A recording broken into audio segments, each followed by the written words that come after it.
Maleifua mai Samoa, Maleifua ngalelei au se talia, tai au manuia New Zealand, awa uli matangofie le malo tele o Amerika manisi tafa le lalolangi o mafuta mai ai le mamalo o Samoa. Tai au manino le tai au tutoa le tai au matangofie o le asotofi o Februari, asolo se folo maleiva lua fe lua fai unga fo ilea ole. O aso le nei masina o Februari ia vi ia le ali. Malo malanga manuia Samoa, whaftai tele ile atua i lau pule whaasoifua, ala whai mai le leile nei tai au fau, whaftai fo ili soifua tulu i numa malu le atunu, meise le malosi umwhai ei ona whaatino whaiva matiute, masani ai Samoa i aso taitasi, le anganga whaaloalo i whaafeiloa i atua i susunga i au ona tofia le atua i so se whata tapuai, lau a fionga pātele Marcus Hazelman, tai o matanga luenga Katoliko Samoa i Parramatta. Lau susunga li whaafeanga inga le maot Samoa vi ingo le atua. Lau susunga Reverend Esau a Sora Viena le anama le whaletua ya upulasi. Sunga li toi ina le tai o le ekalesia metotisi Samoa so whaatasi. Reverend Sione tau leota. Pasta visita whelawa i a mosa ma le whaletua ya vai tamasoali i. Pasta solinga solofa ma le whaletua ya whaabae. Sunga li toi ino le ekalesia la mo sa toi fota ina. Raven tele tausanga ma le whalitua ya matau aina pino no tausanga. Whaftai tele lau sunga le whawhia ngainga. Ia lewa tau no mai lua maa au male. Whalitua ia lewa tusi la alo lua nufoa. Whaftai la vale anga le lei mai tato pokala menei. Ia le loa parapeo atua il naso ia wa malanga loa malimea. Senior Pastor Tauloni malifalitua ya Arieta, good morning. Pastor Faatili Matulino Samoa malifalitua. Pastor ya Feta Sekari malifalitua ya Susana. Reverend Awatama Tofayono malifalitua ya Katenari. Pastor Sangale Tuila Epa malifalitua ya Fai Upu. tina malolo man malo ya Julia Moli basta ainu muli anga avi isava inaya ma le faletua ia Saipeti tama malolo man malo Reverend muli anga tele soti ma le faletua ia Potofou pa ia ainga matama le usonga pule mtu mua i tu au mala taua ainga i tai ma le va au fonoti sua ma le vai fanua fufoma ai tūlangi sa ole masale au mua ma le lau niu na sa lua le afio whaatui to whare ula lau na matasi ma upu ya te ole motsa talofa lava le Maleifua mai o le au mamalo sa tātou malo wha perepele o Samoa la na fionga le tu ya ana tui male ali whano ba le toa soa lau vi le lua malo masiofo me se le fionga le taitai sili taitai e le vaenga wha au whai e puipuia ia tau tangata Samoa lau susunga tula e pa awe lua fatia lofa lupe soli aina ioti ai ono dokta sa ilele malie le ngaoi ma le whalitua e meise o tupu mai o le vaenga wha au whai e puipuia ia tau tangata Samoa fionga profesa dokta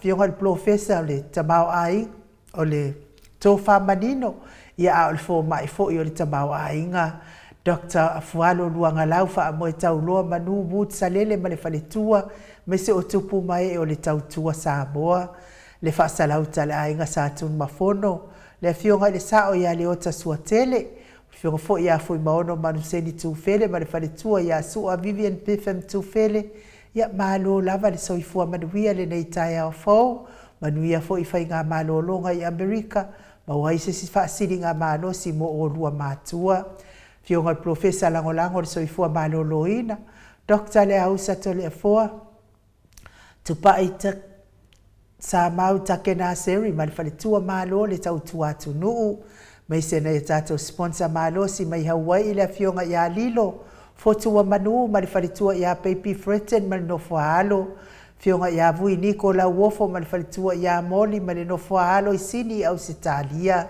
mai sena fionga ia le malu ma le whaletua ia fafangu le alamisa ma le nofo halo mai me le pone au sitalia Moli atu lava le whaaftai tele la wa fionga le malu whaapea fo i le whaletua ia fafangu le alamisa ia mole i puti o le tae ao le wa tau lima ina le tonu se lau tāla whamanuia tele le atua i la wa fionga ma le whaletua e maise o le nofo alo le Maleifua mai o le ao sina se o tātou watu nu e maise o tupu mai e le nei tae ao fau tuila e pawhai ai ma le whaletua ia maunga mu good morning se umanu matamua whaalia ma le tausi ia sinta whaaftai tele lava i lau whetalainga se umanu mai se fo i le tausi ia sinta le wa tau li maina le lua se lau tāla sosoane le whainga malanga ma o Samoa vi ingo le atua alofi po le patu ma le whaletua ia Vienna good morning na nai whaumui nao le ana tukufia ma le whaletua ia Moanano Miti Edwards ailini tipa ro peti ta lo fatele sia se kola siti katoo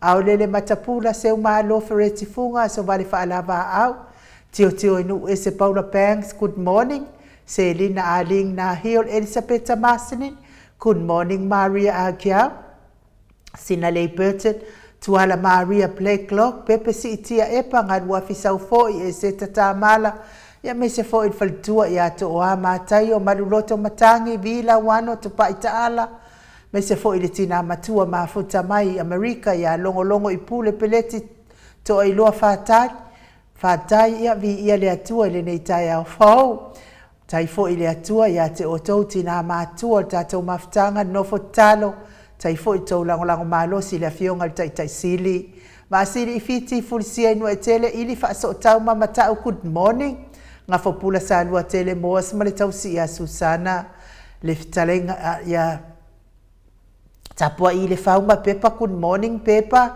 to alima pope ma le nofo halo sunga ia Felice tautolo ma le faletua ma le nofo halo lau fili arona faingafa ma le faletua good morning papoli i Paulo Ioane ma le tausi a Kenese moi malo Tanielu Tito ma lua timu faletangoa i Farani Swan ma fea o taito pupu i fatu Elia tau ili ma Filipina le musu ngā uta Brown Martina lolo matau wama pauli ului ma faletua ia ngā fosfulu pali i tele buangu tuti apuna olo tango ma le faletua whanaea upo le vavawai i ma whaamalu good morning mati malanga o ma se iuli ali ilango lango fatia lofa povi ma se iuli fale ula fatia lofa sai pele kome ma ano fale good morning tuala tau umale lua ale sio mulipola si lia la ei o kene ma fale tua ia le love Burgess ma tau tia sa ngala a pelu se aso Celestina good morning tu au pepe Josefa se tema ma koleti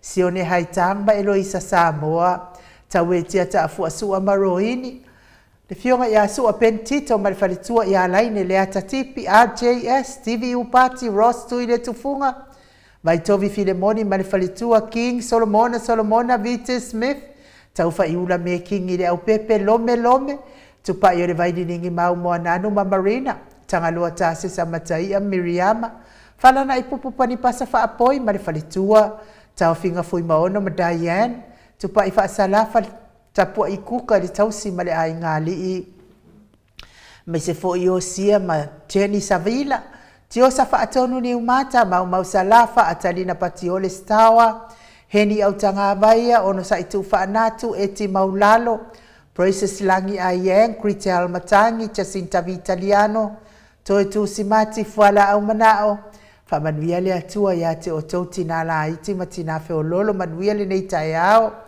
Peni Mayane Tamotu Nuu, good morning. Petonia Salele, Veni Kuva, ma Anita Siliva, le wi ma peta salua fina umoni. Muripola Mose, ma Maria Ulai, good morning. Fono i moana langa ia pele sauma, sunga ia kolisi leota ma le faletua. Toi sulu ngā tau mati eri vema fa aumu. Lusi pa utaro se walunga mamaliu mai. Tawa fesili amitua na imalisi na mula ulu e sera liu fau mati umaru malaya. Sunga ya pertiso moe vau fale ali o tu mua vili anau good morning. Le vave ma Monica Pale Smith afa Malao Brown via Janet Lang su. Pea fo ile sunga ya fa anaya tia savalinga male faletua. Amata fai a Vito Yosefo male faletua. Moto sa ngale toi tu ma Anastasia. Tupuola anau Berenice male faletua. Fanua fo maulalo turo maulalo pitone. Poa mai oi pitone. La ulu na le bao tele wepi masita. Le fionga ya tui fa sina broken tau bao hiro. Ia me se fo ile faletua ia mapuni tau vao piwiva. Lofi posi a moa pe ilua marosita. Matafeora mota Hilton. Faumuina po wesitangi lima matania. Ulungia vai luanga se upule. Me se fo ini umarikau me valo ia pasui muri vai maritausi.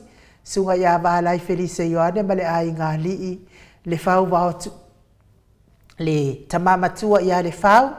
Vao tu ua ngā seata ma le faletua ia Lisa Solema la pen. Awa atua Julia Leifi, good morning. Me se fo ia taila faalua ma le faletua ia aliitasi. Ma lo lava le soifua manuia. Ta teo fatia lofa se milona maunga. Mainu woti good morning. A mai se tapua inga le kalesia katoliko Samoa i Ruti Hill. Lio voli tufunga ma le tausi ia natia. Liuliunga tali tau whale tau langi ropeti stuato le a forma lo minga. Ono fia na uma mana ia ma le fionga ia sula daisi ma le no fuahalo. Tau manu pepe sopo ta fea mali i tonga ma le faletua. Ia peka paka tonga tuki ma lor so i fua manuia lau fetalenga sa mau. Le atinga ngai ono so li tamali i timani sa mau le tau si ma le ai ngali. Ia manuia le nei tai ao i ona fuafuanga fai. Lunga le mato apio fōlinga. Good morning. Tipa kai hau. Pea fo i timu au waa. Fa aumu tali elive. Fa aftai le maafuta mai. Fa aftai fo i mo tusi. Fa manuia le atua i lo waso. Junior Sauni. Ma pesone Iosefo fa aftai tele lava. Mai se faltua ia maunga movie ia le ali. Fa pea fo i stone Felice. Vasa so i fua manuia le nei tai au fo. Tike molipola fa aftai fa manuia le atua i lo waso. Mas fo ta ma lo malo ya muli anga tele soti fa felo ai fa alo mai. Lungo tato wala ata vi ia le ali. Al tato apio folinga fono ya kopo good morning. Mas fo Willie P. Smith vi ia le atua fa aftai inti siaki. Ia fa manuia atu le atua le nei tai au inti ana afoa pesamino. Ia manuia fo ilo waso le faletua ia mapuni tau vau. Fa aftai le mafuta mai. Kele au vale au sange fa aftai manuia lo waso fa pea fo i fitalenga ia tupa i fasalafa tapua i kuka manuia fo i lo waso. David tapusoa whaaftai le mafuta mai, wha manuia le atua le nei tai au fau. Pio timu manuia lo waso, Whao faith whao taito, wha manuia le atua whao. Leu liu ia le atua, wha manuia le atua i lo waso. Me se fo i tangaloa tau alo whaangia, wha manuia le atua, wha aftai le wha wheloa i mai. Rowena Moana. Equality, wha aftai tele lava le mafuta mai le nei tai au fau. Me se fo i mai ti maloa ia wha manuia le atua le nei tai au. Fale ula fatia lofa wha aftai le mafuta mai, wha manuia fo i le atua i lo waso, man my best. Josa le au, wha aftai Josa, wha manuia tele le atua le nei tai au fau. Sela a foa vi ia le atua le nei tai au wha aftai, wha apea fo i a metoleni tisi, ia wha manuia le atua manuia lo waso Angela Masoe, wha manuia atu le atua le nei tai au fau, ia manuia fo i lo waso, mato autostusi leo mwhaina mafuta mai le nei tai au, me se fo i te wila maxi, wha manuia tele le atua le nei tai au fau. Mai kia a mai se vi ingo le atua tātou whelosipi wha atasi ai le nei tai au fau, ia ma le wha i unga fo i o le nei masina o Februari.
Se fulu male lua minute ua te ai nei le itu lai fitu i sini au se talia malo lava le whaafonga mai le mamalo le tātou atunuu, sioni se loti ese lea fatu a mafuta mai whaapea fo i Salvation Paulo, ia le atua me se fo i tautai o le ngamo, whaafitai a tita utuone, whaafitai le mafuta mai, pea fo i Martin Das, whaafitai le mafuta mai, ia male whaletua ia mafutanga ia bolta mai tai fo ia mafutanga whaamatua ino persal, mafutanga ia te tau on tātou iaile, ile wha moe le aso luas fuluono ia mausu wa sau pese. Tātou wheiloa ia ile aso luas fulu maleono lea, le wha mai ia tole a fua tau ona a fio mai i le dina lea tātou mafuta ai. Ma lo pele sau ma whaafitai vi ia lea li i whaapea fo i vi la wano tupa i taala, tai a te oe tina mtuan mafuta mai nei tai ao, tai tusi mai. Ia watoi tolu ia tātou laulau ia te toi. Toi tolu lava tātou laulau, ma lo lava le whaatau le mamalo so tātou watunu. Ia, ma le tātou laulau e tasi lea wa amata. Lea la wa amata ta maita ilea ia minereta, Williamu whaatai, mai o i Amerika. E momoli atu ai la le whaaftai tele lava ia minereta, Williamu whaatai, ia o ia lea o le a whai masui o Amerika, i le malo tele malanga mai le tātou wha moe lea, malanga i le tātou wha moe lea i New Zealand. Ia a tonu fo i o iei nisi fo i e pei fo i o minereta Williamu whaatai. Ia e awai mai lea wha moe mai o i Amerika, ia lea na o minereta lea wa wha maunia mai, ia o ia lea wa tāpena mai lea fo i wa umau na totongi mai lona no foa. Umana tatongi mailo na nafoa ia walfa moe lea ia malo lava le anga lei tai fo i le fisosoani fionga le tai sili ia me se fo i le vaenga wha fai pui ia taua tangata Samoa tai tonu fo ia wa vea lava minereta Williamu whaatai ia masui o le malo tele o Amerika ia e awai le wha moe a le HRBP i New Zealand pe ona tātou whaatapena atu iai. Ai whaamalo fo i whaatau le mamalo le atu no. Ia le fionga ia le whau wautu ua ngaseata ia la pen ia lewa taunu mai ia le tau awheta la lo malo faltua e me se fo ina ia walo e to lua ia lewa taunu mai le awheta la le aso nafi. Whaapea fo ia Reverend Tausanga, ia lewa tongi mailo na foa tasi, ia le fo taunu mai le 5 se lau tāla, ia ono foa o le toi ina, ia whaapea fo i malfaltua, ia Tausanga pino,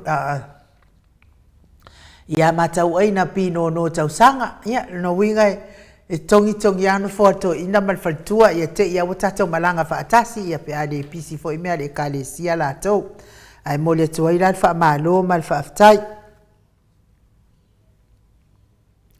ia se umanga kali aku dia o se vai ngasia e o mai tua i le mail tato messenger ia am fia ta ofini la tono fo pe a lewa a mata ia fo e minereta ia le si la wetasi ia ai totolu ai lo le tato la ia totoe ia moli tu lava fa malo mal fa aftai e fa aftai fo i le fionga ia de madu mal fa tua ia fango ia mo le tonu se lau tāla, ia tuina mai e whai ei sei putia le maot Samoa vi ingo le atua, ia no winga e le tonu se lau tāla e anu i atu.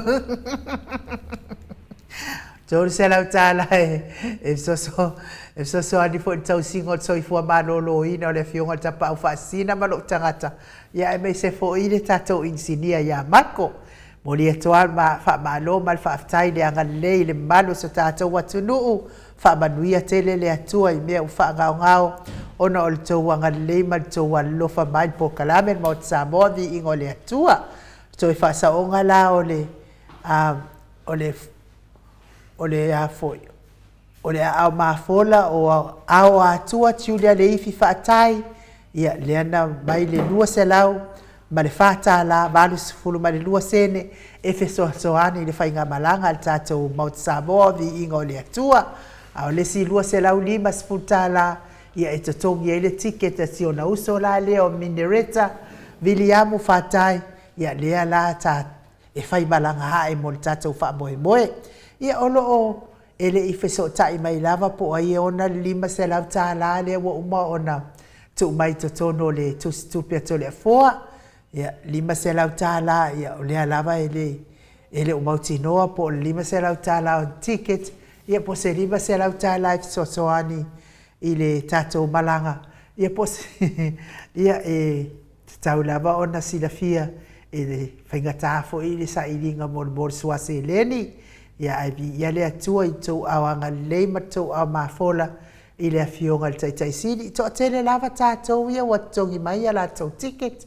Mana ia fo ia le whaatea mai o tātou ticket. O tātou no foa ia o na tātou tāpena pena le mua ia le o tangata ia. Malana whainga malanga ia o te roa. Ia wai alu fo ia o te roa pe ia lai alu i Samoa. Ai se no ngai alu i Amerika ko ai no ala walu i o Europa. E vai o fia fiola o Samoa, fia fiola fo kanga New Zealand. Ia ai ia le atua le tai au. Au fatali ai la le fionga tapa au fasina ma le malu tai au. A o le nganga whaaloalo e fia moli atu fo ia lo whaanga mo i latou uma lava o e olo i maota ngase ngase. Fia lava se maota ngase ngase o tausi ai lo so i fua malolo ina. Fina wina ai le malo se o tino. Tauia ina i hanga le leile atua lango maluina o tauta o tonga ti ngā. Ia mei se fo i e o lo tausi tono maota ma o latou lawa. Latou ngase ngase ia anga le lei pea le atua. Mawhana ina pea le mawhtanga o tau ma le atua i le aso ma le aso. Ui lava fo ina ti ngā tino ia aivi ia le atua. O lo ia umia pea o tatou o tau soifua ma o tatou wola. Iona a aoanga le lei ma ona a awa lofa. Pese la leo tāpena ina le tatou insinia ia maiko. Moli atua ia lofa anga i tamati na o uso o tua ngane. Ia me se fo i o nai whanau pele. Ia mātua le soifua ua ova ma le taifitu se fulu tausanga le soifua o le pese lea mo oto. Me se lava le tina matua ia se umalofa retifunga le tausi ia sinta whaapea fo ia le fionga ia futiano lu tena faleono faumuina le alali au waa ia me se faletua ia laine le atatipi.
Luas ful mani fami no te ua te ai dei tu lai fitu le isini au se talia. Ya le foi ua mafuta mai datou fai malu tai au nei tai au. Ye de nganga whaaloalo e whawheloa i la ua fionga le tapa au whaasina tole a foa. Fionga le tuia ana ave au malanga. Tama whaasau wa le tu malo. O le na tu ina tu i ai au le tonu mai pea. Whaululunga o le ainga malo si vane fo i lau fitalai ngā la ulu o le tau lau niu. Ia o presidente o le Kalesia Katoliko Samoa i ruti hio malo le. So i fua manuia to le fo nei tai au fo. Fefe wa i ila mai ai le afu.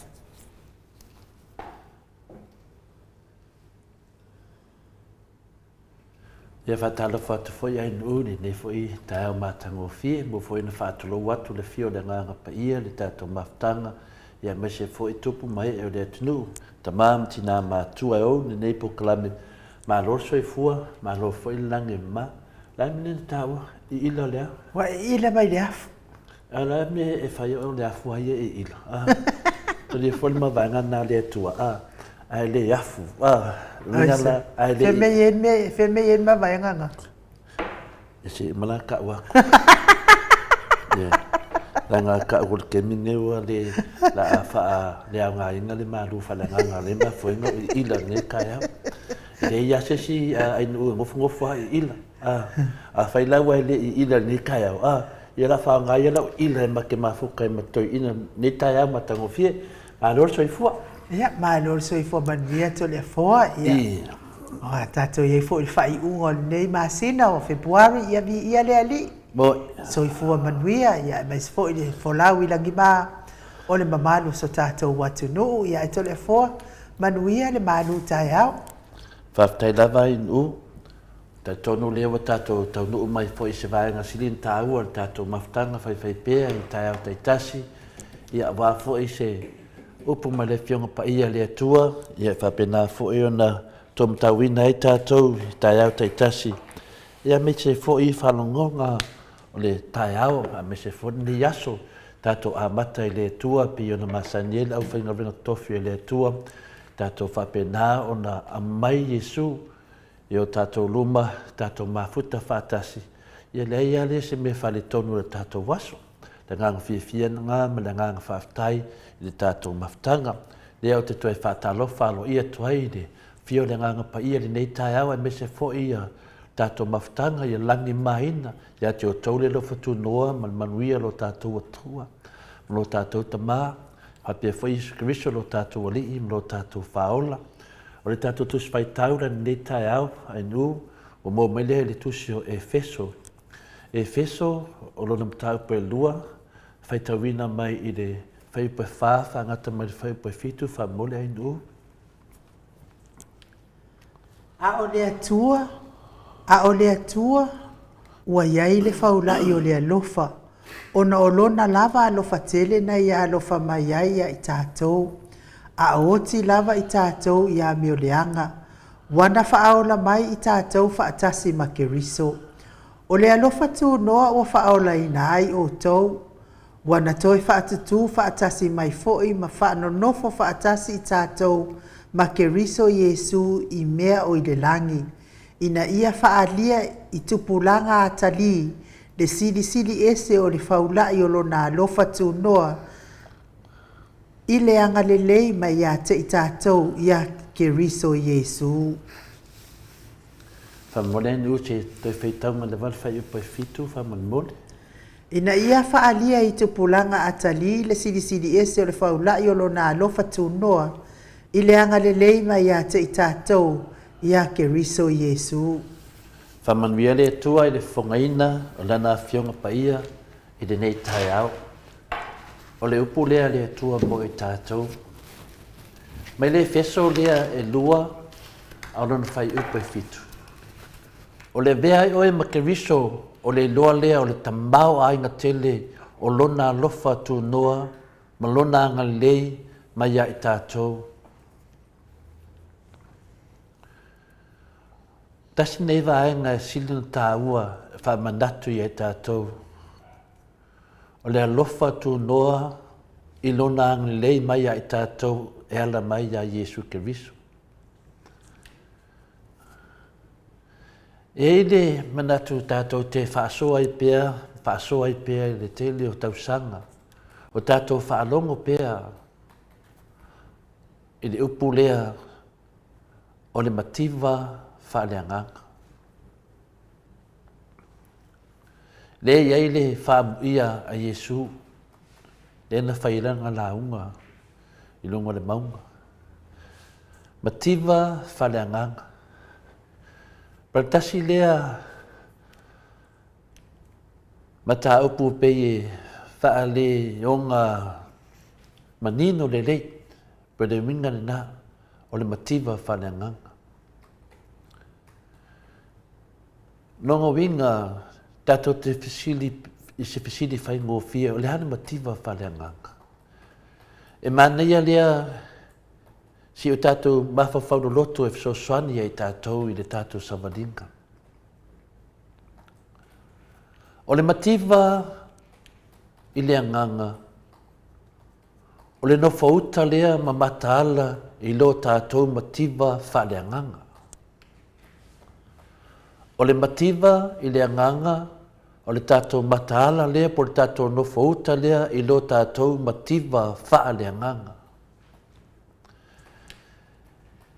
E ini manatu whaapea isi. O tātou ia e whai merelei, ma maua mea, ma le tamau ainga wharetino. O na whaapea I lea o manatu, e leo la vea I tātou I le mativa whaaleanganga.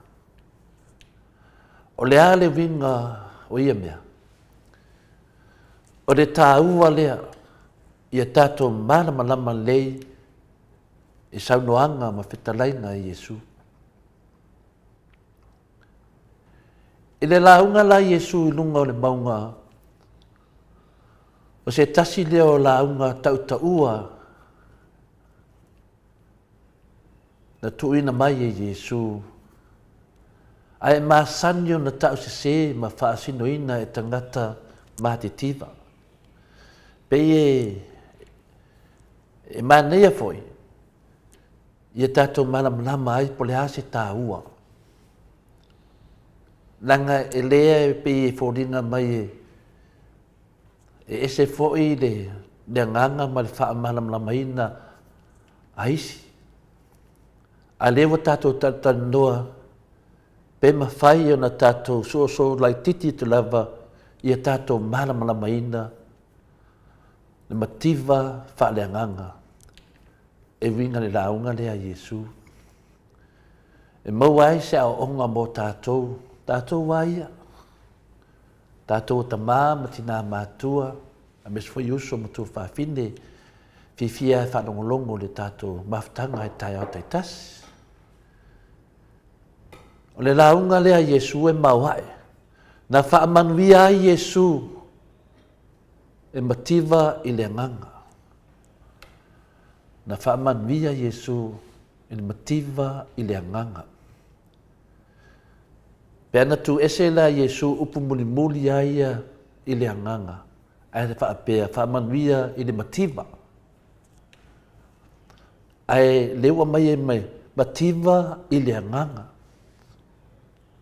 Se manu e oli omili umatangata. A wasa matitiva I lato uma ai na fetala ietu Yesu o e matitiva I le nganga. Au tangata ia sa whalongolongo, tō tele lava o lau mativa. Ai whai mai Yesu, mativa i le nganga. I le taimi mua e fōringa mai e whitei nai. E māsainu tātou manatu i tangata matitiva e le fia. Wato tele o tangata matitiva. Ia tātou te loa lava. E wha le fia tele. Nēla pe i wa launga mai Yesu nungol maunga. Wha manuia. I le mativa. Ai toi sau e tua ili nganga. Me la ia e tu mai ai le tātou whaasoa. Nā le winga. Pe e fōringa mai e wawhetei nai. Wawhetalai Yesu ni mativa. Ia lai sau whawhai mai la au mativa.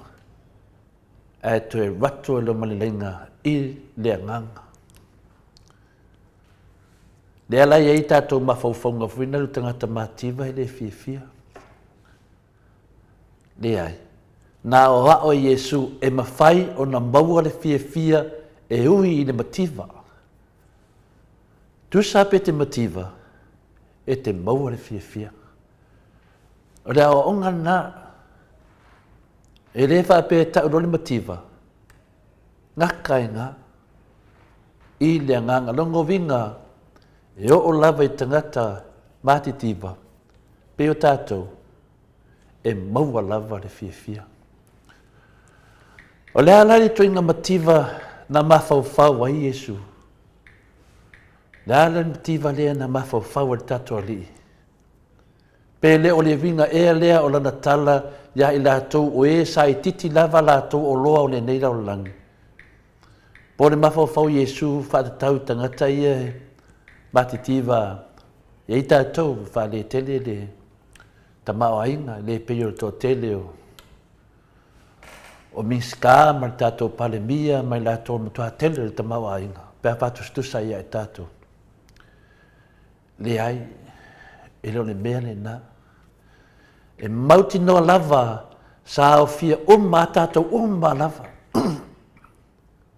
sa whetalai etu Isu i tu ainga o tangata. Tangata mau oa pe o lātou. Tangata e tele o lātou tupe po lātou e pule a lātou. O tangata matitiva i ei tātou. Tangata mamai. Tangata lelei. Tangata auina. Tangata talavou. Tangata mātutua, so se tu inga tangata, la vea lava ili mativa whaaleanganga. Lea onga Yesu e le manatu whaapito. E ue ana pi o pārte tele tangata, na a fia lava le whamanuia le tātou wari. E manatu mamafa le tua i tangata i lunga o le nei whongai le ele, po nei pāneta. E le mai le tua tangata na ia whaia. Wa o le tua na whaia le tangata. Se tala whataitai, e le ngalo le tina nana tama na whanau. Mai lona manawa. E ti ngā. Whapena fo i le tua. E le ngalo i le tua le tangata na ia whaia. Lea e manatu mamafa ai le tua i tangata o le nei pāneta po le nei lalo langi o tātou ola ma soifu ai. Ma sa whasino atu whetalainga Yesu i tangata i so se i tu inga tangata po so tu inga tupulanga. Ma tiva i le nganga o le nofo uta ma mataala i lo tātou mativa wha le nganga. E le aise tase sili atu le wha noa nai lo le tangata o lo matua mano mia lava le leilo ina. Tō tele le au le malamalama le ia. Peia meia tātou te whina wai. Au tangata na ma tua tumu le whaanoa noa. E ta tau na mo mia le lato sila fia ina me alofa ia le atua. E ma whai o na whamalo sia le tino i mea ai ma vai. Moi. Ia he, te ai loa, e inu loa, e bololo malos, ma whai. Ai le ma whai o na whawhanga ina le anganga e ese mai le anganga o le atua soifua. Le ara tonua lea le launga ma le whaamanuia a Yesu. E ma whai o na whaamalosia lo tino i mea tau mawha, mea ai ma le vai. Ai le ma whai o na whawhanga ina le anganga e ese mai le anganga o le atua soifua. Na o le atua lava.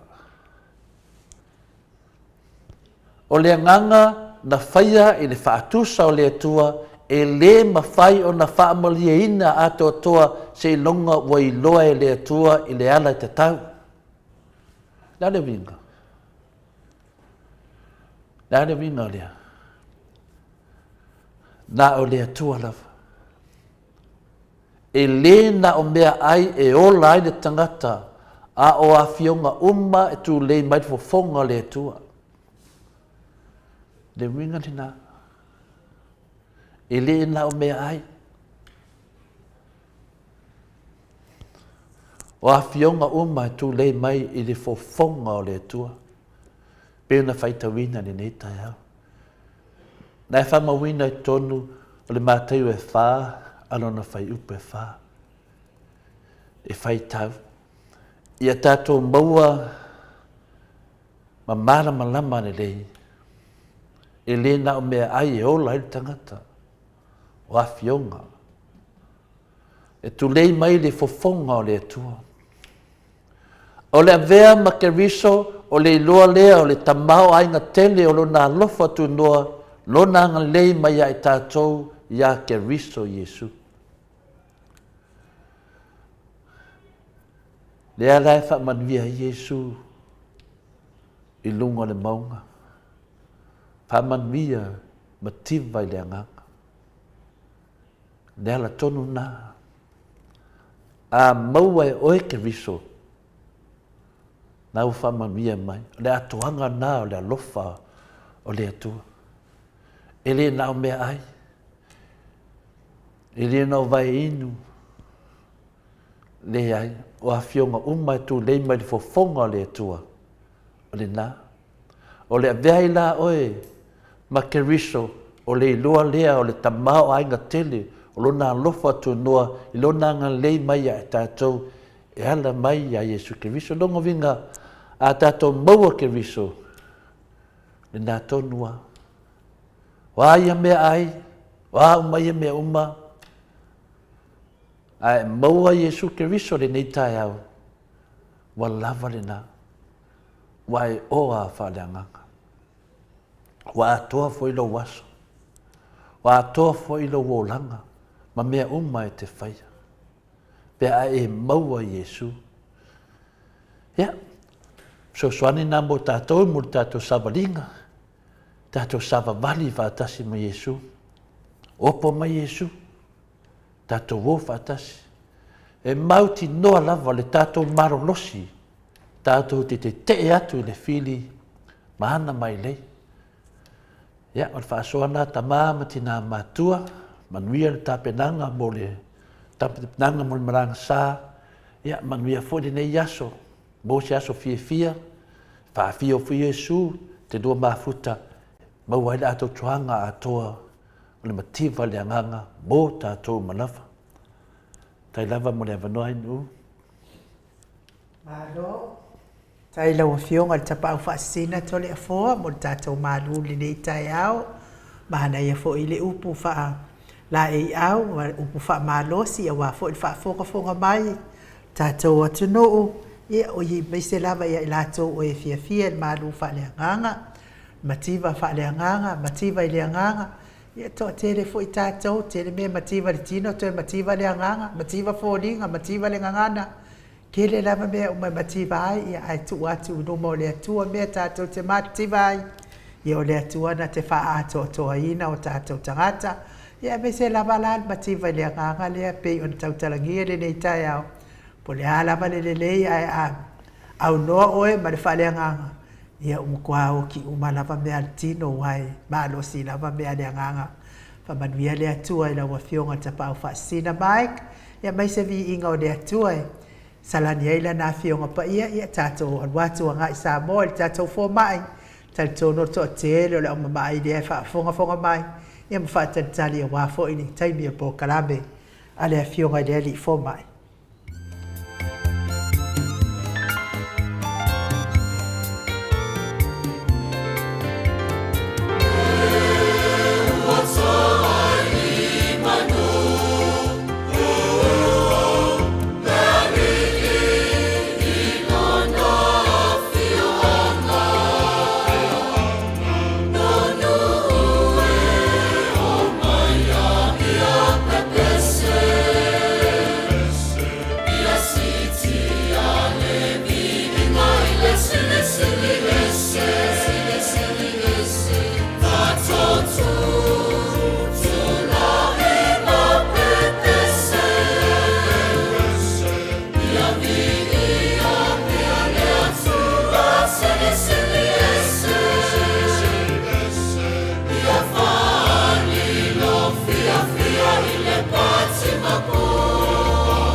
So maltasi minute o na tali o le tulai valu isini au se talia.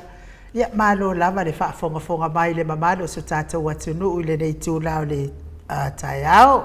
Tanua i lea wa mafuta mai le Professor Langolango le soifua maalolo ina le talainga ia Dr. le ausa to le afua tupa i sa mau take na seri le nei tūla o le tai au. Nga whaanoalo i whaafeiloa i le wafionga le Professor maalo le soifua manuia maalo le folawilangi maa malo fo ile tautu atu no ile ofionga Professor fia lava le mafau o le malanga atua o le sam en unga waru ai fo mai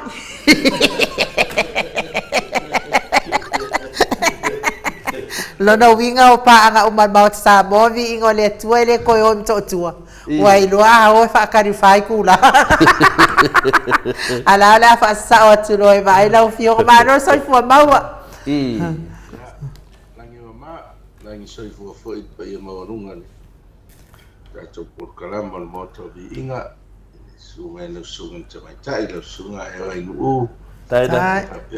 Nga tapa o fasina le whenga ia to le fua whaafonga tapu ai foi mai le tatou atunu atururunga se ia ona papa turoto i mesina ia tatou tamama tina matutua la todo fifi fa longo ni pokala Madela ya vi ngare mal fa style tu ne ya so na pour les faire il faut de la mal malos ya le tato mo ni ta ya fo fifi fo to matamata tu su do tino ya to ile maile tama ta ya nota e yo na ya to area la va to visite mi se ta to figa ya Pero yo no va pena to te lava na isu yo tato por kalama no afe mai Madela le va mai ai yo ni si voi na yo rato ai na wa Sa no mai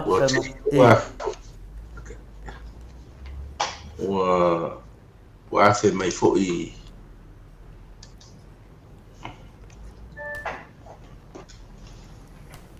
sempre por camera ni Ya decime ya, sa no mai pero lo fio. Ya, lo ya. Wa foi o inisi vala au mai nei la tu ainga ya te o tu re si na vala au mai si tu fine le fe la fo mai tu pe che se tala mai ya ma to te le la tu so tai mai nei la tu ainga no ma wi dei ma se ia I la tu o le va na singa se ia e de o mutino le po da to no mene tu kuai ya fa le ya ora hota to amana malama ya o mo fo fia mane fe so ni na maftia Mo ile de. ya sei fu Ma no foi soifua ma de lang man wi ai la fio nga de Professor Langolango soifua maloloina ia deu fa fonga atu de malo de tunu. E fta maneia na faide maru falanganga ata mama tina matua e de motiva le nganga ya le nai abato foi onga ia no fouta mamatala ile motiva falanganga ya wanga foi no ma fai melanga onga o motiva I foringa ele te fai atu ia o tu spai ele fai mai ele na me ai ele no tamafa ma vai inu e o lai tangata o upu mai de a fionga tu lei ma le fionga pa ia le tua a devo mo fa popo mai motiva I foringa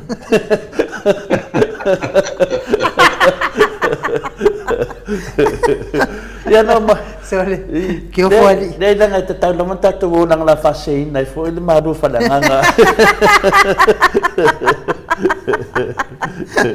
o meu mana mativais ya te le dola ia ba o ia la tau na mai tari bo ia na fale o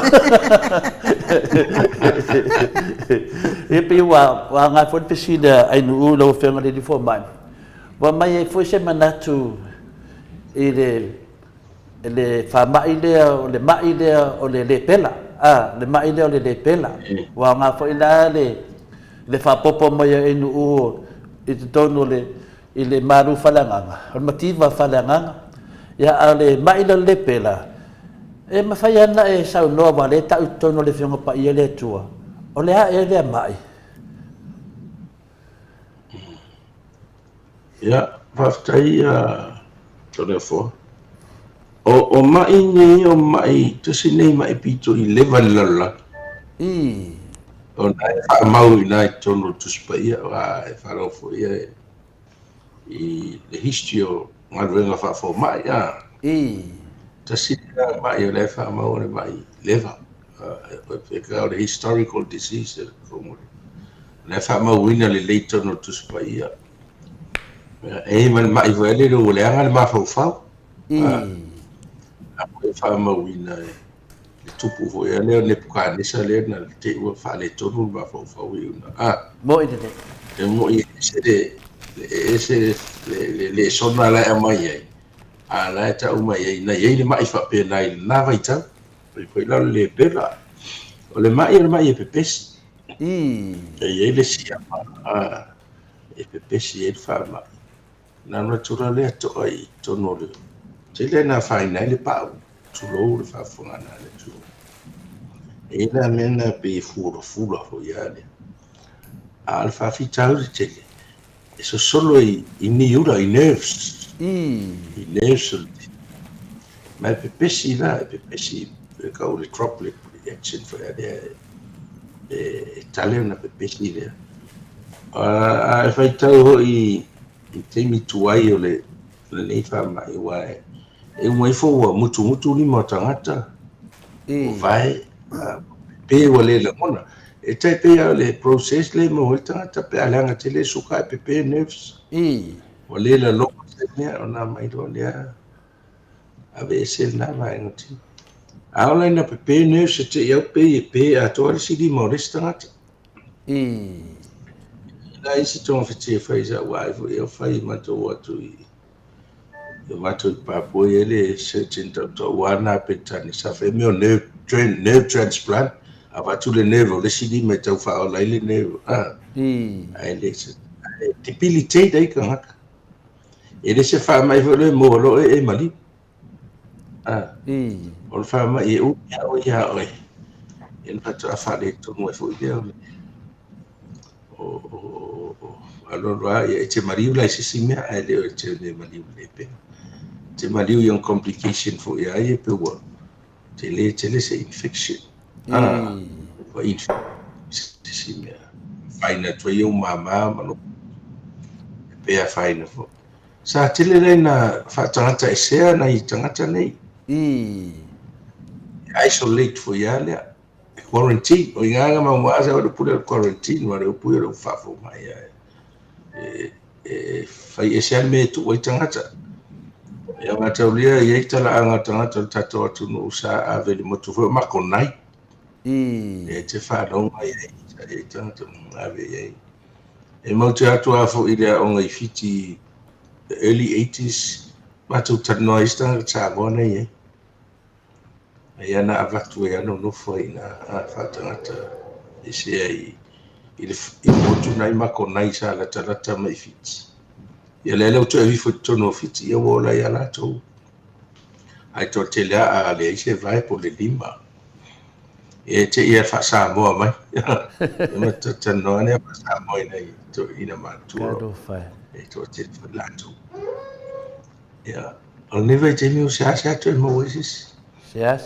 Moa fo lo fo ia signs we ma symptoms ia wa nga fo la to fiti ai o fo la ulana ia por me fe si umi o inu fo la pe te tia no ma si no inu fo la ia me el to nunga fo ma I federal public health a isolate tale ma ima per facere tangata na vi ma konai ma va toia ai le trepi pisi mai e le to la fa ma ila la na belena a ma di fu ma uma toia anga na to mai si tono tato tulu ya e le fa pela wa tafi se ma tato la ye na ki se ya ma a volu treated ala fu controller o tele o lo tele la stulanga i Australia me e te testasia na cases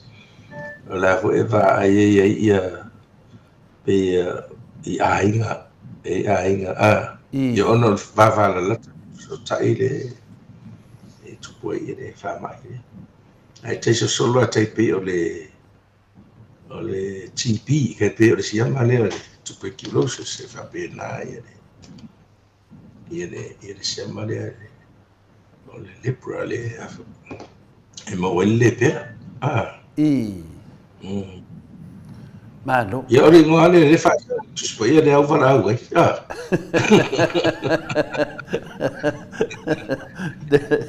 Te lona polnenga lenga bin mai ai no on motiva I foringa. Yo he. Ia ai le la o faro no watu ia te mai tai mota. Le o ne vai te mi wai fu ala awe. Ma fai ai ona toe fa le le ia to toa ia foringa ia ta wai ai no. Ia wa mania foi le wa le toa fa longo tu to tele o mato. Ia o le tasi nei fa mai, ia por tasi nei mai wa loa tala fa sorpito le. Ia lo fa mowina te tono tala fa sorpito. Ia wa ka o le pela pe ye. Mo kwa refer la valanga sala. Ia ale la uta to lone, le ai o le mai. Pe o fa ye fa tu sanga la sila lo fionga le professor lango I le ko nga mea I ke wo le pe la se fa mai wanga sala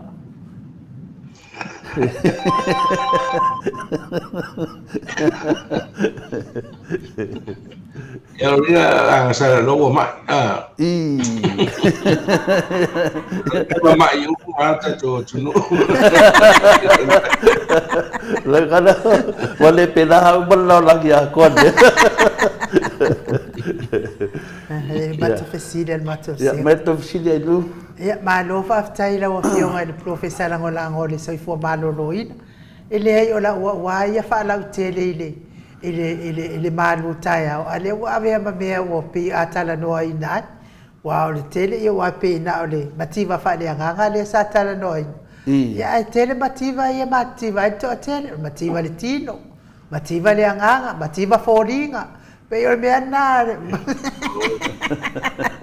le mativa fai le mia mio ton wanga o mio pepe al mato facile la fionga al professor ole fa mai e le facile po le se ngo me ne o hepatitis e mal pi mal si ja hepatitis B mal si mal e fa o le mai le hepatitis le mai a fai nei lo liver se tulo le ate so le hepatitis o fula le ate se tulo le winga le hepatitis le fa forma mo ala le virus nga le hepatitis ka le hep le fa popol ai fai tu ai se le ese le virus le polo le A o fai no le hepatitis A ese le hepatitis ai kasi ese tu ai ese le hepatitis le hepatitis B o le ai nga ai o fa le polo le B o fa so fa ina le B e foi le C e la man menga sa combination le A ma ka o le delta po le D le FIAC o le hepatitis A o le hepatitis le tele na pepesi o le virus pepesi ai pepesi le vai ma me ai e fa o tangata o le ficolaro e tele me ia pe ai ado foi fangal falta ele bana fano lima pc mai le wa tele le i me fa pe tele na ese le virus malotino e sau lo fe o ma se turo o fo ile ela na sa tele fa e campaign la langi e fa ma male le me anga i e fa le ui fu mali ma fa le hepatitis A la tele ho la na i me ai and what to contaminate hepatitis A ni sala ki fo e po ni vai me de fa inga ne o ia ona ho te do wa sa ho o le fever a pe te fu wa vai o tino le manoni se ai la fa ai mo dia e pe lua tolu as ai dia e lo sa sava o mata e jaundice ai la le hepatitis A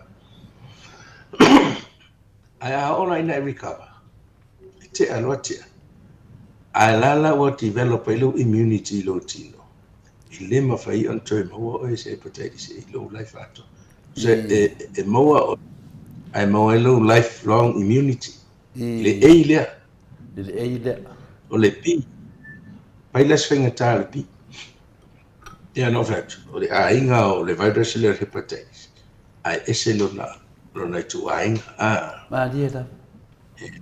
tu ainga la le lipol o le P o tamana e chronic e maua ia o e da whaalua ia le e tau le aini a unga e tau le aini a o le tō tele tangata tā tele ta tōtunu mai whaina pe pisi mai e maina pisi mai le toto o tamana te lalu toto a fa pe positive le tina e fa na mai lanta mai te le no e positive fo lanta se fa mole a doctor fa mole lava doctor e langa e whenga tā o Fasilia le mato o matua e se fa Samoa ngā mea o hepatitis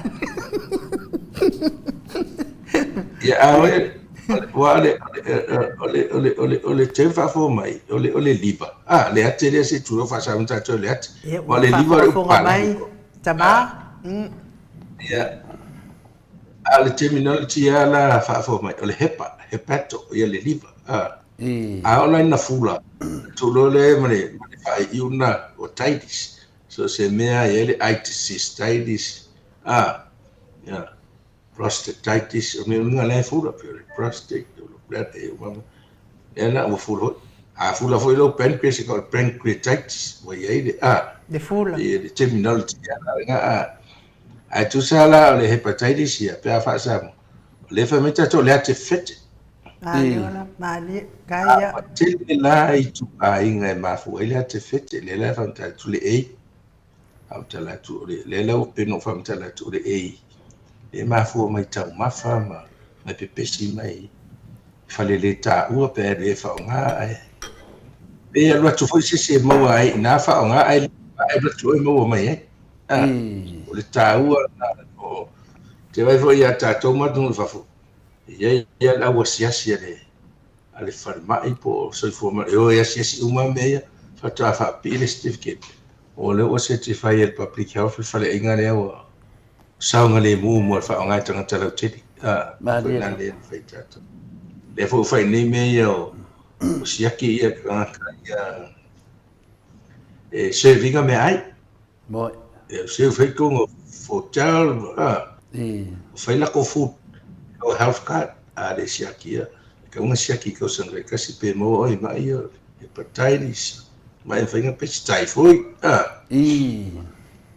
e la nga le va ko pesi le o umano fatu e mulia sa sama o mata ma to tele tangata mai ti he tweet na fa fa le ai pe puai pe fever vai tino but e alu ale virus pe mai fo le lima so fituas mata lona recover al termina le coso fama e jaundice e sa sama o mata e papa e voio sama ai ahora na te wa te mali to sa mali alo le manungi ai sa mali ai te alo la wa sa mai ia ona e mo wala lo lifelong immunity so se te me te so mai virus le wa te alo tino ma pe le o to fa to sa mai ala no so la le pi wa ese fo ia ole fesilita o le uso wa ai ngai tasi ai ese ia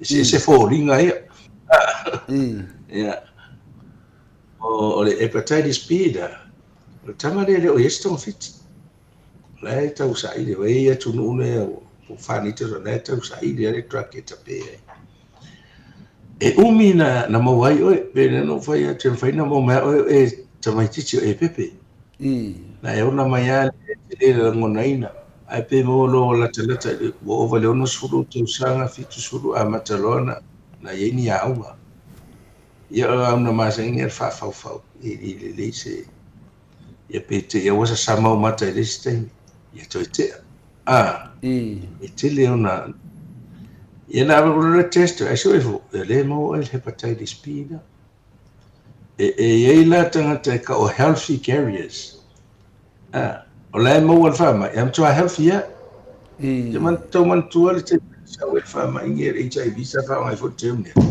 e tele carriers e tele tangata le healthy fio ya le pe de mama ara ye le virus ton Mariela. le tangata wala e o wala to ala healthy carriers o le anga fo ila le o le hepatitis B o ina fa umi they become malignant in a sense ala fa umi e matua i fo ke e o cosa lo le cancer o le liver o mo lo le fula le ko hepatitis o hepatoma o so le cancer o le liver ye lo le menga o cirrhotic le o pi a mi mingi le ate se turo baby mo lo le tata pe o fula vai tuale ai o le se protein ve fe ave i tono to le kafe fula vai le mana fula o maltino ia faso le lai tele no tangata ia tunu ia faile mo meu liver transplant Mariela. faile liver transplant ia wa hola de o we tele o fala le tala fie we mai le afi o se lau iwa lua iwa suru iwa lo temi mai le early 90s na amatalon mawal pui ne mai tamiti na whanga mai atu i lo tamiti le wala ve tato sketchu le la mai mako se vei te vi lo lua fe su fatu to follow up to te lo tamiti wa immune hepatitis B so lo population le matu atu te mi ele infaina le mawa faile tu ile yo pe fa pe la to carriers era te vai sauti na fa na wa vai to le man me se le por ole hepatitis B carrier kaka ye ka healthy le ai libla to no mo lai fa ra to te to lua ole hepatitis B e ma fai ona be pitch fe so Christians we ai ole tilo ma be pitch fa u be si il toto ia ma si Christians ole tilo ta silana ole hepatitis C ole suinga le virus le wale le pi risi to inga ai la vea le inga tele le ole hepatitis ole ate fit e fai la si feito lo de tamana e maua lo tanga le umia e mali Mariela. o le avo ila o fai tau atu re se le fono tele sa fai po o lima ni tau sanga o iai e tonga fiti e tape e le virus wala ia lai up tanto tele e si le fai transplant ia o ngā lai tamaiti le maua e pe fito asfuru lima asfuru fitu ia ngā iwa pena se te foi le titira tala tu le hepatitis B tu tele foi tatu tangata e fewa ia la carrier health B maliliu ele maliliu va pe wa cancer le hepatitis le e maliliu isi pe te o mo le suka o le so mo lunga stroke ia ve ala mo ia positive le hepatitis B le carrier ele o matua faina lona liva e ono lo ainga nya unha fa pena to mai se me fula ole hepatitis B ala o te le na le swinga i lo tato no talo ona fai tui pui o le tā ua fai nā tui pui tu sa ele ste me fa pe tasi le cancer o ma fai ona pui tui pui Malia la. le hepatitis B le hepatoma ne mafua le ia a fa pe la o lo soifua to le foa fa pe fa formeno na maua oe in hepatitis B you're a healthy carrier e ti soifua le soifua fia le te me tu ia e ratura we inupia a ovala le inupia o le sia venga ngana e ave lo liva po lo wate se turo wa tasi na mafu anga me lo liva se usis ovalino e talwe to tele a tatu vai ia se si o to vai ngai mo ko mena o le inu me ba lo si inu fa so la to ia a fai nai lo liva mo lo fo mena se usis ava pela o ele ke pasti hepatitis to ratu mala winu pia ia o matua fatele na le venga le la tau ave lo wate wa o le tiutele o le ati tonolti ita pengo me o toxins e ratu le fitau maltino o fai lo le live detoxify a wone o no mo lotino ave sms a wala fai no fi te lene sa le fia o mau o fia o fai o le fai te tenga o lo wa ia te wa ia o lo fo tuanga fai tatu tangata ia sa wa ia mai aua nei fai ento vai Samoa Malia la. ai me se ma tau dia fo o le paua le o le totonga detoxify inga loti o le liver le la ua mai lo liver o le virus ai toi fa popo tu ram tato vai nei wa o le liver fai detoxify Moi, tu te o mauti no tonu po le are e wa sau le fa e le vai nga o le fai au va ai fo to tele tangata e si o brother in law na tutu na fai lo vai Samoa ele ato se masina ai Maleifua ala o mo mai na tona o mo fai wa sa e retirement tonu al man o mai America o mo wala nga tona ho ya le o la o skito e fo ia tu ka we fai lo tonga fai lo na lifa e mo mai tangata ho ma liui ya ala le match mai tona foi prepare fai no to cross match o fai ngana nene a wa ho de e se le vai ale o to sigia la ta fi fai mai ale nga ku vai e tala tele tio foi o desperate tangata Malia da. sa wala no uma fio mo wala e le na o fai e ya la fa te va tu le vai le ala la va tu le lo fortuna ia se ta mai o fa mo wina e se fu ala o pe me foi mai ngat supporting o lo chino ina ia fio lolo ai le fa pe to fu ire ma a pe la to fitila le wini o le mo tangata transfer mai longa ia le ai ave e lisi me ia na mai lo le ane matu ia hepatitis B le tutano pe o atu ina complicate ia na sa o lo le o matu na sui mo me o ai foringa o sui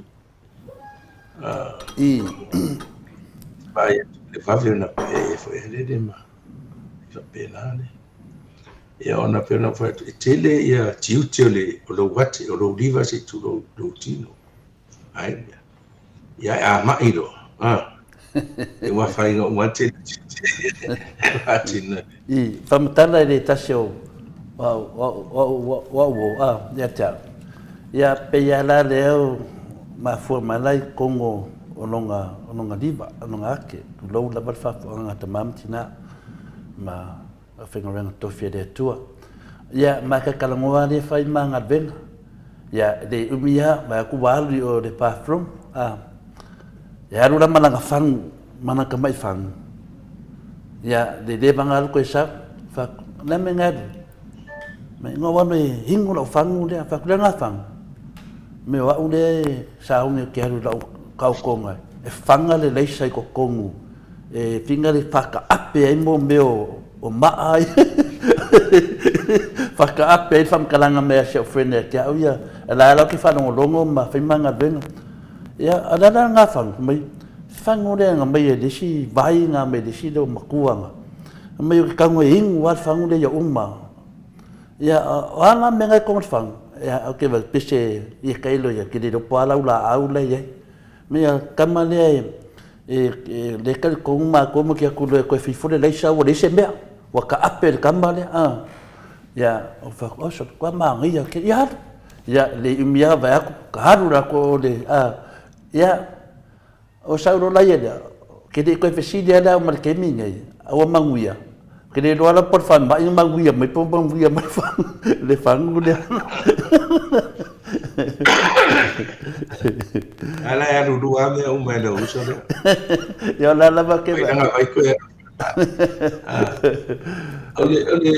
ole lipa ele yo soy ni ma salo ai o ma ai le le cold bladder ko ye cold bladder stone ya le tilo ma le au pipi ila lo me le lipa ne ho ya le sama mata iste ni pe apoloka ya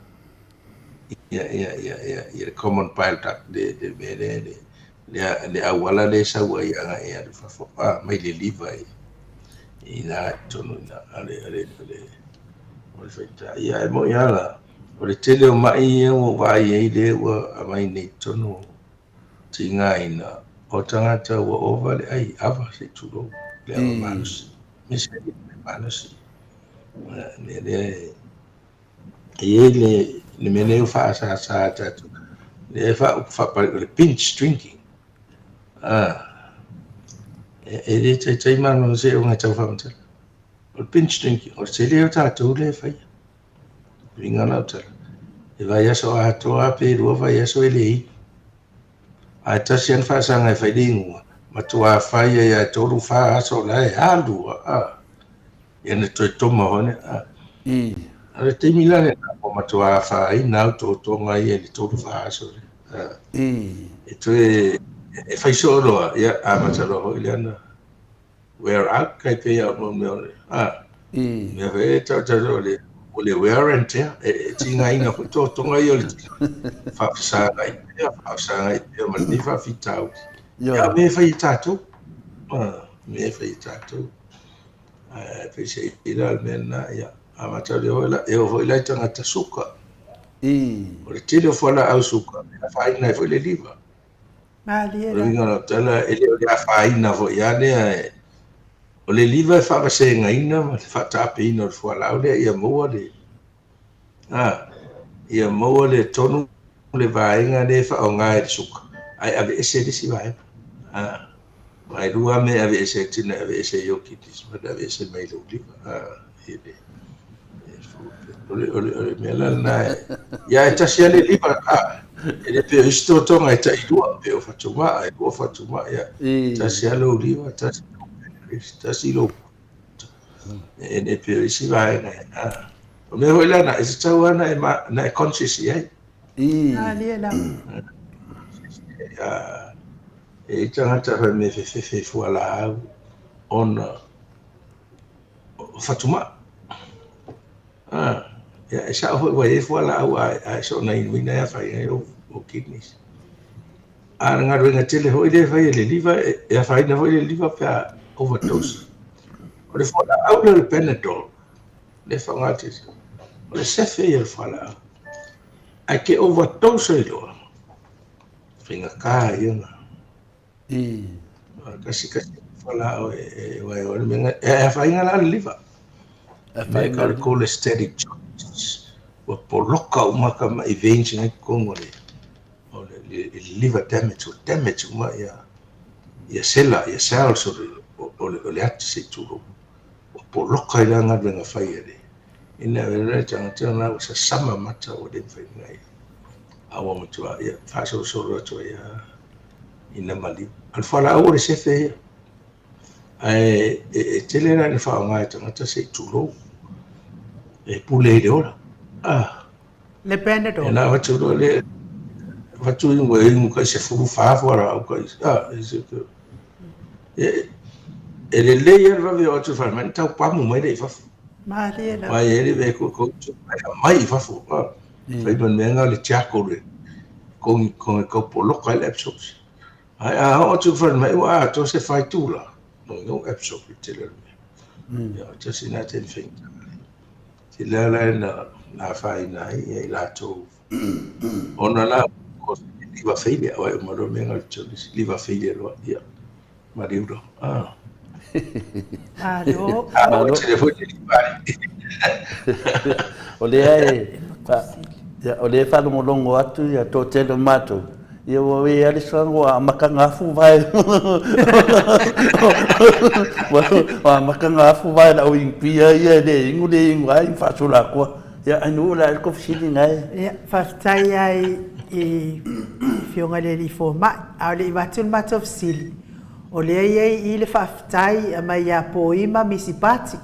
Poima misipati.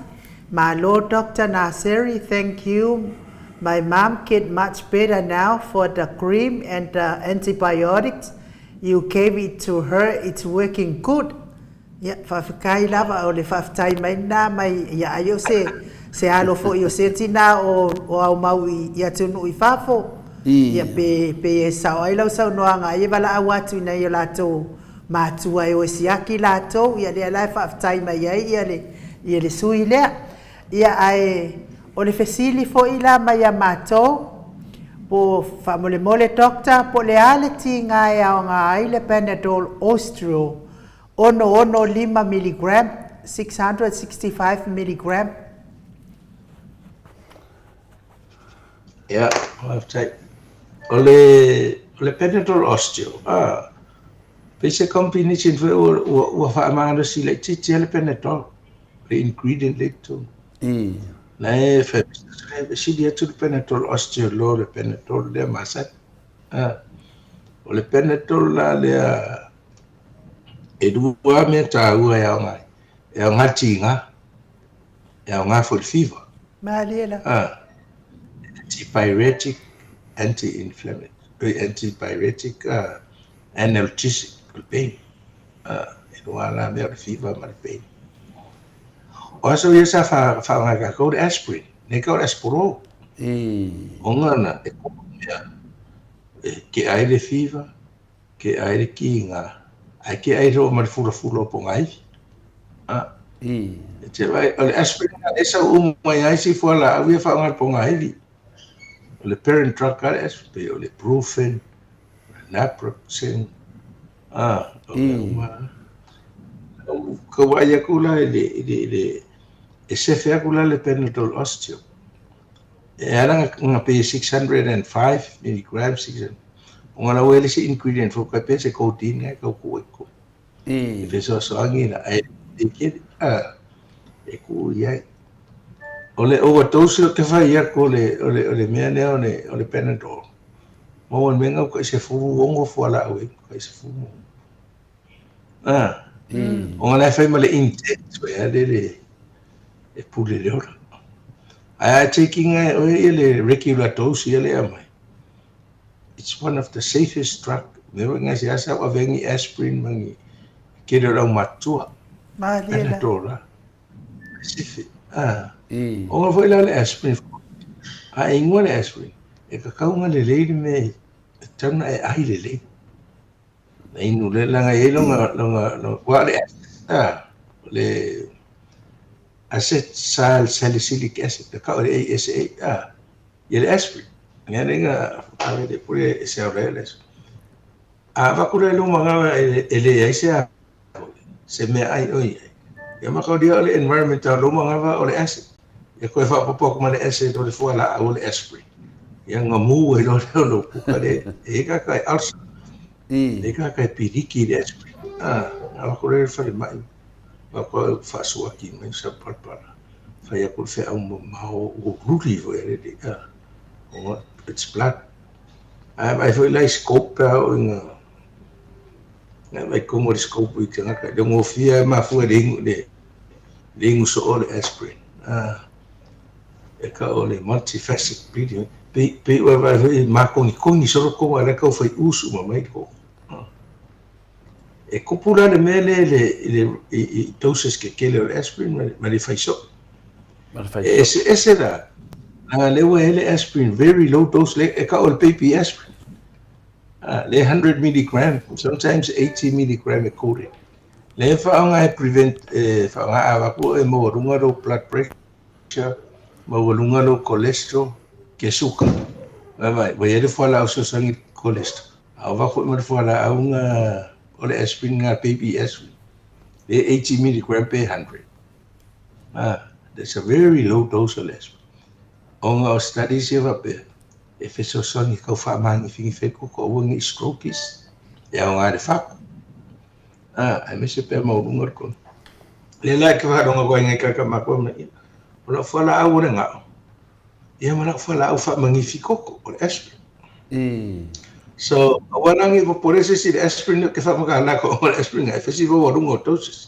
o aspirin le na ko e ko ke fa nga mai ka o america o baby aspirin a very low dose ngat 80 milligram per 100 that's quale ai ase ese almela e mai low dose nga e mo plat mo ve coco ai e plati fa magnifico ilo wala coco ese bene fa nga ka como o mela le o ki nga o kasi ni fa la o fa nga fo le rheumatic also ya menga pe ngungu ka le rheumatic ese fula ya kuli lima ki nga ka puva ngai no aspirin ka yong ko na but it's the normal dose ke ngo pe 650 milligram of aspirin every 6 hours. E po kau mana malama mai ai. Tai lava le whafonga mai le mato. Wan me mongia. Kele na au igu pia ia ria au igu fala au ia na le ala kai au. La fa no uma mana au ingu ia. Le uma mori mai faftai tele lava o le la o mai el fasili la o fionga le li format. Até te mambau te tu. Ya, sa no lo fionga le format. Ko ka ua, sometimes ka ua le vai. Ka ua le vai. Pe o ga ku tera la win pia. I even have a business. Fama no sia ka sa wa pero kira ka ngar ka ya o ko over ngi po. Ingwa ngai ka vai ka fama no sia ingwa ka. So pe ka ki ai. Ingwa ngai vai. Mo ko ke ipo ko i. Ka ai for ma ka pe ya ese men ku pulpo. Yo. So ngai vai na yo ide. Dehydrate for alcohol. Yo. Ke dehydrate alcohol. Mangya ngai fa fonga mai la wingu yo lo ke no len ma ko va ngai la wingu longo mai ya o le vai ingu le vai pe pa pe ke ri mo la ka do wa ya we ingu nya wi pu vai se lua bo ya do ya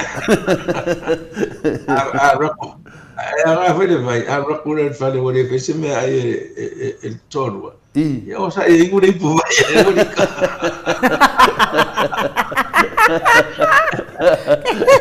Ya pole anu sa lo moi.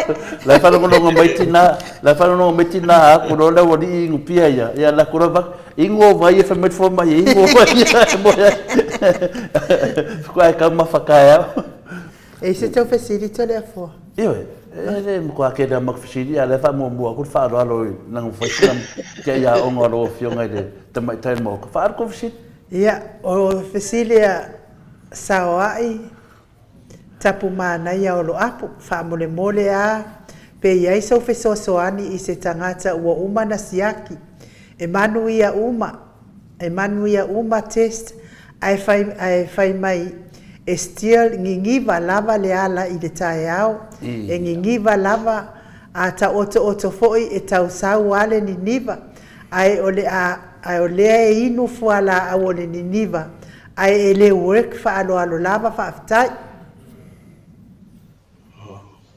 So pe fa linga ai no o le niniva O le niniva. Niniva ni va vai asa fai lunga ta vidi pe vai atu lunga ta fe solo ni mea. Pe se me fa pe na wa le fa pe a o fo ya na ta oto ni valama. A wo uma na fai uma ia na ia siaki ia e le se me fa le ton. Nongo vinga na living office. Aka oko e ola.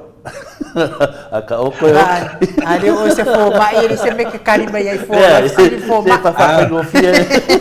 Se pa fa ngofie e fa fonga anga me fo ma ia ka office ma. Ya sanoa. A pesa vale. Ia o te le noa la wa fionga na Paulo le mele. O le mele tau ma vai vengo le tis. Isi ho ia. Ai era le mele ka o le vetaiko. Nenga mafua mai pe fainga o sinus fa. O le vetaiko me foi ai e o sinus e a fia mo talinga. Mo inyo mat e te loa lo sense of balance. Le minga na tala. A pe mo inyo mat lo te lo le safa. O te lo ya lo to lo ala mo inyo mat. Te vai se tu lo le pine me. Te vai ole sense nga le pila ole fa mato ole ole pusi ket e ka fa ufa pe por al mo nga tua e pa ufa pusi tu vai. Por al mo. Ava le pusi mato le pusi. E pa tu. E ora ta sei fu e to po fe ta va le po e te no al bele folo va vale folo. A faina la le mena le vetaiko e lu e le taimi e le faina no fulu e te vai tu e pe ta fe uma me La. e ka il positional vetaiko por to la no fulu nga a esa vale e te tifa solo pe tangata ona te sila na me vai ya o le sila na me o le vetaiko e Maleifua la wa ia sile tangata fa me na e le fe au pa me na mata pongia le lato lotu falsa ya amaya va ai o mato e ave fale ya ato yo fo ile sia to amai do vala mai ya o lo fa sili ta fi fe au se sa ili poler me le tu si le tra tu fa mi se le tiri mak pongia o de lo po fa fe ya fa si le pro isi me pa ka o me to va ya pula tu te vai tu le pe fe mai ia no form o no sla e uno da fa la una mai mo na tu le fa ka le anti tapo mix e ngwa 25-50 do mi di kwa mai e na manuia ya sa ula la ya e desi di forma e lo tuina e ula e te na sedi o le ana fu ala ka kire wo fa ma ko no ta ula no fa no le fa mataranga le mai na lo to history le mai na lo to no ne o le me de po masalo ai po le asfang taranga ya le wa to seki forma il blood pressure seki fa na le Percaya kau siaki ang sinus. Madia. Sinus ye, maya nga menga po, en fai nga sa ese virus furu. Menga pe ya lek falang ko ti feo ang me no ko ngoro uru vele. O sinus nga fa le tu. Yo singa sa ingat kau makia ko. Espero ai polano nga H, wa kere ka makuan mena. Mai so kong ko volcanic kere nga fa le o sense nga ku yo ia drums le fa nga ia the position e me la check ya si vai nga no o de mo ako se kadi ngi sa mo vale fa fonga mai le sa pa la mai ma na ia fesilia fina le ia ba to tele o ngasi pe foi la le sunga ya se manu fali alena na esa no fo ya to vai si fo mai fina le luai ni fo mai fina le tau mai pe le ase ya lena suade sunga ya se manu và ai dis fo mai ia mai lo le on sui mai don fala au ia le fa mai don to ina tau wo le lo po fe o wo so la ida na sela le na jai ia na wa sui dan fo mai ia fa mai dan fo mai fa matana mai pe na sa no fo se ko nga sela se ko nga sela masano na o le la le wo tupu mai nei i wa nga tele lo fa tuanga ia fa pe va to la va ni giva ia to vai dis fo mai po la sona fo ia sila ia so swani fo mo tato ele va pe o le va nga vai nga fo mai va pe la ia le o ia da ko kwanga tonu fo ia lo musu me nga le ri vai dis fo mai a tonu la ia fo le si me so swani ia ale matu senga le presidente matu senga le ia lo fio nga di fo mai ia le presidente dia mai Robert Peterson fa mai Biai se fuala au ile vaenga lea fuala au e fai ngore vaenga lea wa kele la komorianga lea wa fai ia o te lor fisilinga e kadia au ia skemi rapid ele kadia for mai so ia ko fala David pokala met for mai en menga kadia e tole fo o fisilila lea au te yes wa le wa tra no le pi mo le fa mai o mama pala ma losi le ingu vai marulu ia ai mese lava le na vea ko mala wing pia a fia ko mal kama le lungo le akede wa tra no lo fio ngol fo mai ile a fia ile ingu vai marulu ingu vai marulu lunga de mama para le e tinga le tra no mai ai anga ia ko kama ngakas maka ke foi ele mama pala tole fo dua ia do va senga ina e fa sa mo ina na tu a tat ele mama pala typhoid I mean not typhoid ole pneumonia ale fata vai o TP ya e wa kere nga mix up to de fata vai ma mama pala no le titi mai ate para mama para ta lo TP ale o so finga no fara ko inga maku e mo mocha mene ai ole ana ai vai ngina i mo meu pathological specimen o me foi ai o totonga i to ne te tangata pe a mari diu fa pe fa a pela tangata ia o vai le tangata na ma di pneumonia e matuai me tono le ole mama o pala alo hua al fata vai la LTP ele ese sota inga tele ole ilupia male mama na pau are sota inga ole tangata fo yane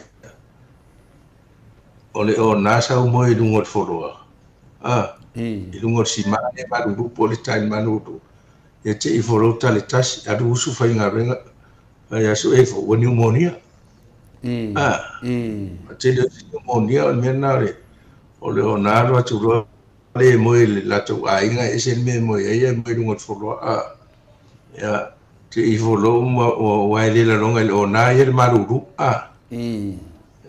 ya te lo amatana ni monina ole si me ole sturo ole o tau de watalianga ai faswati do aspirate lore they got aspiration pneumonia e tamala kapia falani na maliwe o mata ro mai fighting ngapia ya mo ko ro tala ko usuru i New Caledonia o walawa ya na poinga le wale o ya o me ala na fai te o na pa na stuff so ta inga le o na ya ma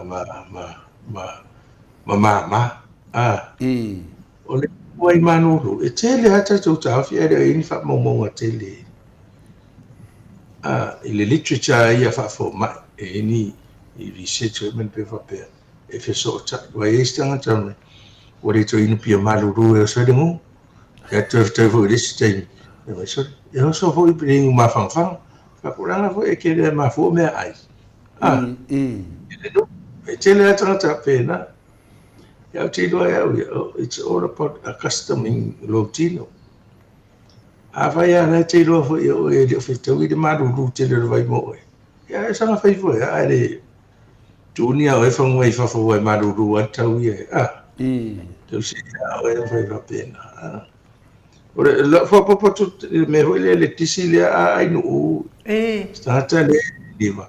Ma ne si me ta ho le fa so ma CT scan. Samre mole a fo doctor a tele isa no mai. Ia le whatoa nei ana whawhetai mai a te oe ma whapea mai. O ia wono sifunu ma le 5 tausanga o me umanana e sau noa e mawai ia.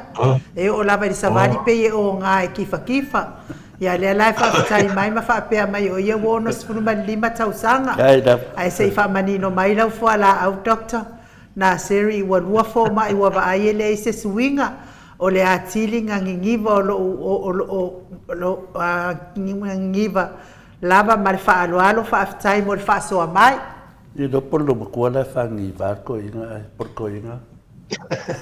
Tira whaname la. Tira whaname la. Ngai ka wen mativa whaafsanga, ai mativa vore. Au mai si whaname la me alo i lalo e whaapasi. Ai ka maka umai. Ya, a si te la ngai tau, a pat o le si la mea na pe no pa pe o le si mea ngai o le vai fai sanga CT scan o no. Iela. Tau ana rule out fo se me ho se tuma e o so le ma fa ti nga fa so la trai. Tai. Ma no. Ya o ma le nga mo fa la we ngode fai fe au le nga ka o de. A au lo ma fo fai fe au. A makpongia na ngwa pa ia nga pa ia. Nga ba ko fale mai nga fe mo fe awe de ia e di makpongia. Ya o ngai me fa pe ngai ka wanga ko ma fo fo ku ko kikia. No po ko fa mangia fa fe awe e ma number fa fe awe o ia de o pa ia ko ele. Le final me alo fa de to. Fe awe o pension e.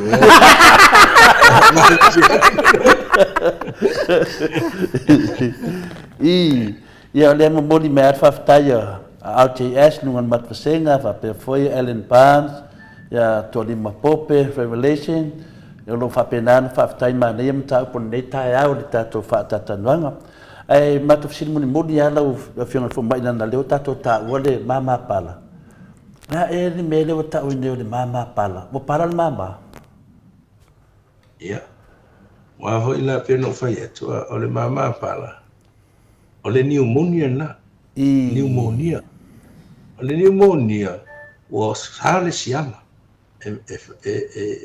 ale le pneumococus e venga o le siama ka o le staph vai se sa ko ina na no tolo le siama e pe ya lo tino se tolo e so il mai sua alo ua le ya matau le fengo fie ia le mama o e pise spancho ia le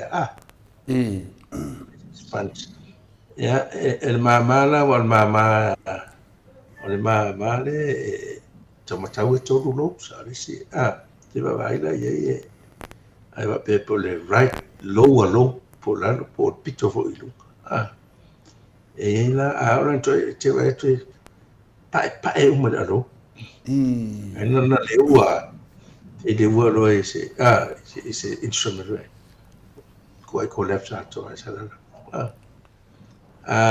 o lan tinga inga ma inge te to e pe se si wo e mai fen ma tu le fanga a insete no ai train mai sa wel alo e se ferma ma se fa sa e nai fola o le mama na le uti lo ya fa sa ma fa e nai fo mai matu mama pa ale TP o le fa mai le ma e vale TP e ta tolo fa e ta vale ve ya yo mai te mine fa lo fa ta ve ni si da pa a TP o le o le fa vai e vai lo fa ai le ma tua ilanga te ai ma tua ma ya ma ai nai che si ma la ha to ai tu yo mama fa ma ia ya de o e tino vale le se ai fula solo me lo tino una la e tu te tu sa fale ai ngo sia ma le tuberculosis ya mycobacterium mane ko ngane sa we fo le pe mycobacterium leprae mycobacterium tuberculosis le ai ngala le ta vai al TP voila ele dua vai eso pe fiere e ono le valu masina fa ai no fo la le tuai ina pe le siamo vai te pe ya le siamo le pe la fengeta ya ono e umi o fai tonga fitinga mai pe pesi ya e pesi fai no so se meltino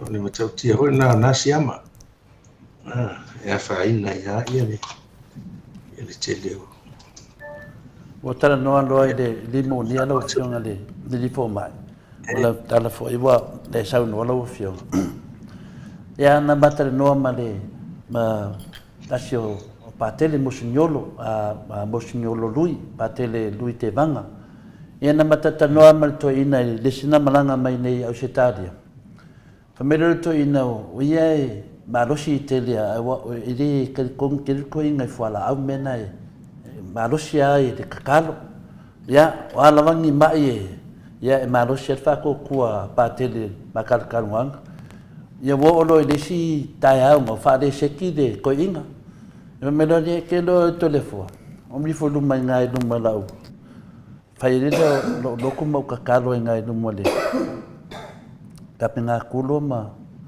fa longa kwa lo kingo e de o seki ya ko yaro le se o kakalo kalo le tuai langa kat ko ngunga le pinga le o fa longa kwa ngai pe ya musu mai le nganga ya kia fale mai aru fale mai ya ngo foloma bidi taxi saulo aru ro mkokua americana le fo mai mkokua pa ke anga kuai mai ilisi se fulu minguke ya wa umalo bola o levanga mi anga e limongia ya pe yo mena le yitatu fa lungo tu lava vodeseki avone to yesi ma fo fonga na un musu atu de nganga o le tu ba do fo mai ya pe le talana fa yo tu ma to fisili do fionga pe fo na fa tu mai ta ua te le siaki ya sa no yelo fionga se ko mun mude fa yo tato polo kana ya va stai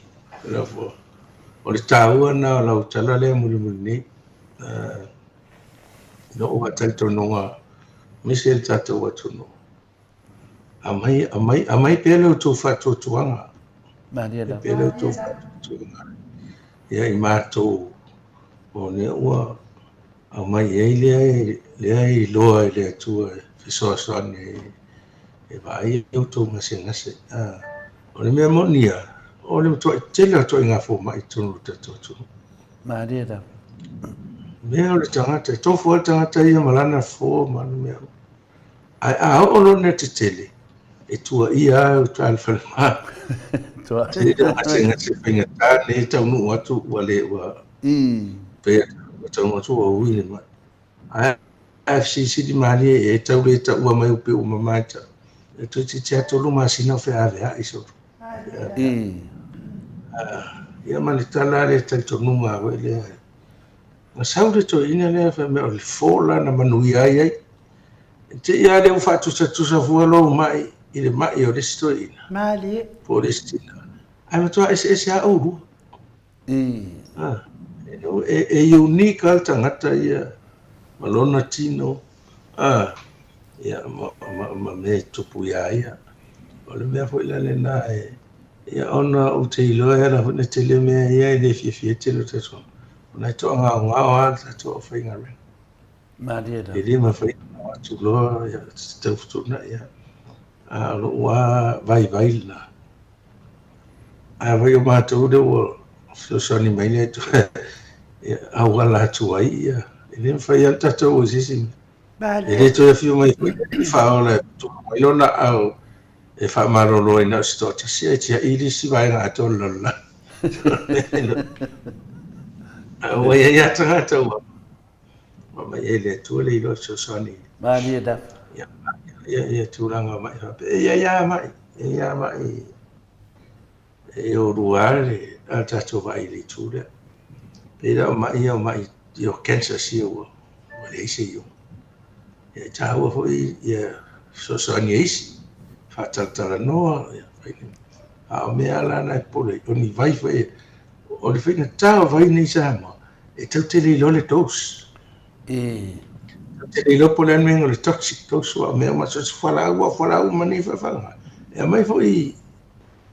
mai foi la au mo me foi ai lo langi ni tu fatasi ave le test o le me mo e test le afo e vai lo pe effect a mo effect ko ki kia sul ko sa fai so lo simu su fa qua a te lon ma ki e su e me nga ka o toxic level o fala o le tos nga o lo e yo ki ka liso toxic ya ko mena po afinga ve ya maonga side effects ai po lava tos le e mo el mengo therapeutic e le anga ringo fala ai le o mo le level ko fala e konga fiki ai le mene ke ma na die lava e mo vai so le ka wa na te le fala e le se fala we mai e le te fala no te la fata no mo tanga le USDA ya pe ya na set mai le standard fala nga le United States Drug Administration.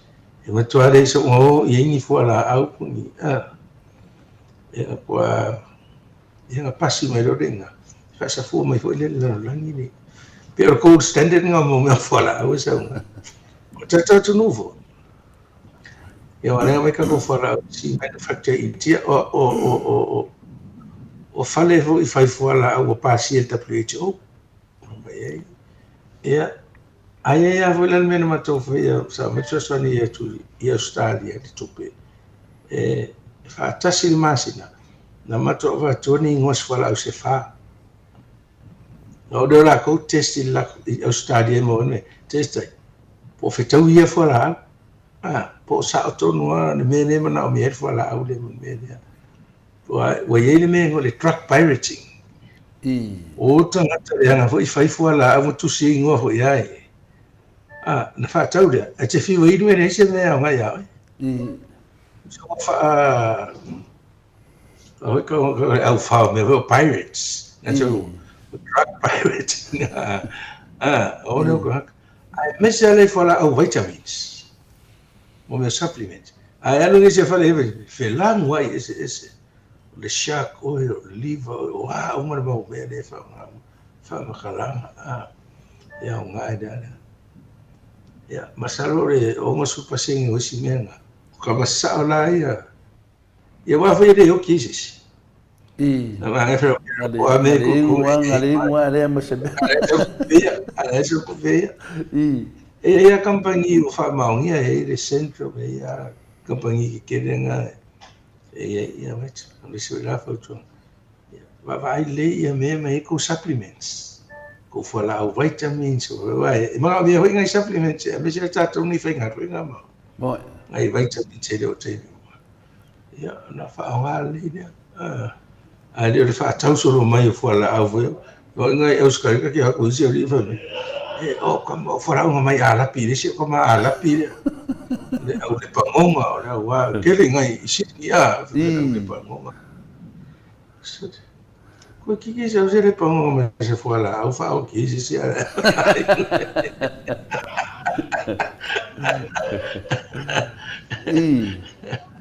anu ya ve se o menga ta o ita no ya fele foi lo toma fofo o ne te li ngovi la dela tutto no routine mo de sono era tu lo ya tinga ina mai de vai no routine to fa va senga te lo de sasi yo lo ma fofo le te mi pa Alo e ma fa tu mai ai do artai tele la vai la fionga le Profesa langolango o soifua maloloina talainga dokta le au sa tule fua ta kena seri sa mau tupai sa mau ta kena seri mo tato pokalame nei tai au e fai ele leo ai nu uma fonga tau moli moli o sunga i fa fia ngai ngam fatua ia e mai se fo ile Au sina so tātou atunu o me so tupu mai o e fia po kalame o le.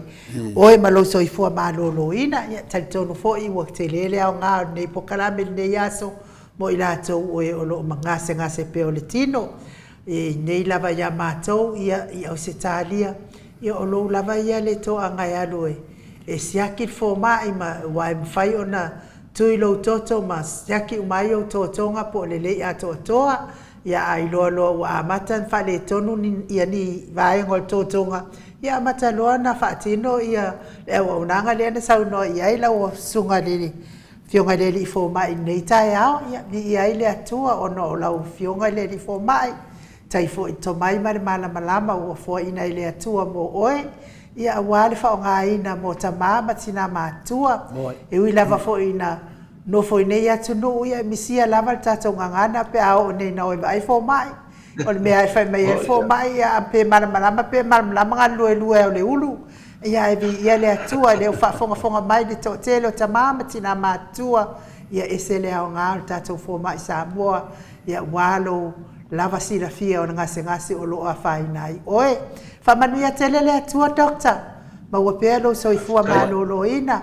wale ngata i Samoa lau tautua wo o mai turu inga e fia la lang e ala i pokalame ma o Samoa vi inga o le atua ia lau au nanga e fisoa soani ai le mamadu o le atunu o e olo mafatia i mai o le tino tatou to e feiloa i lea vai aso pe apule alofa le atua e moli ai lo so i fua ma so mātou wola ma tu le atai me te whātou wha mai ai na i paanga uma ia ma tatou tau maa vai ai ia mano sa no whaftai e nu Pia pia na ole fia nga tele a ole fai na fata no Maria da ya ole sili na ile tua ya fata fo yo nai wa fama wina fo ile ele anga tato ko kalama Maria na utau tato ai na ya ngai na yo tato tangata ina ya pia le tau ole o te mafofo pe umar mene fai atu no feta o telehealth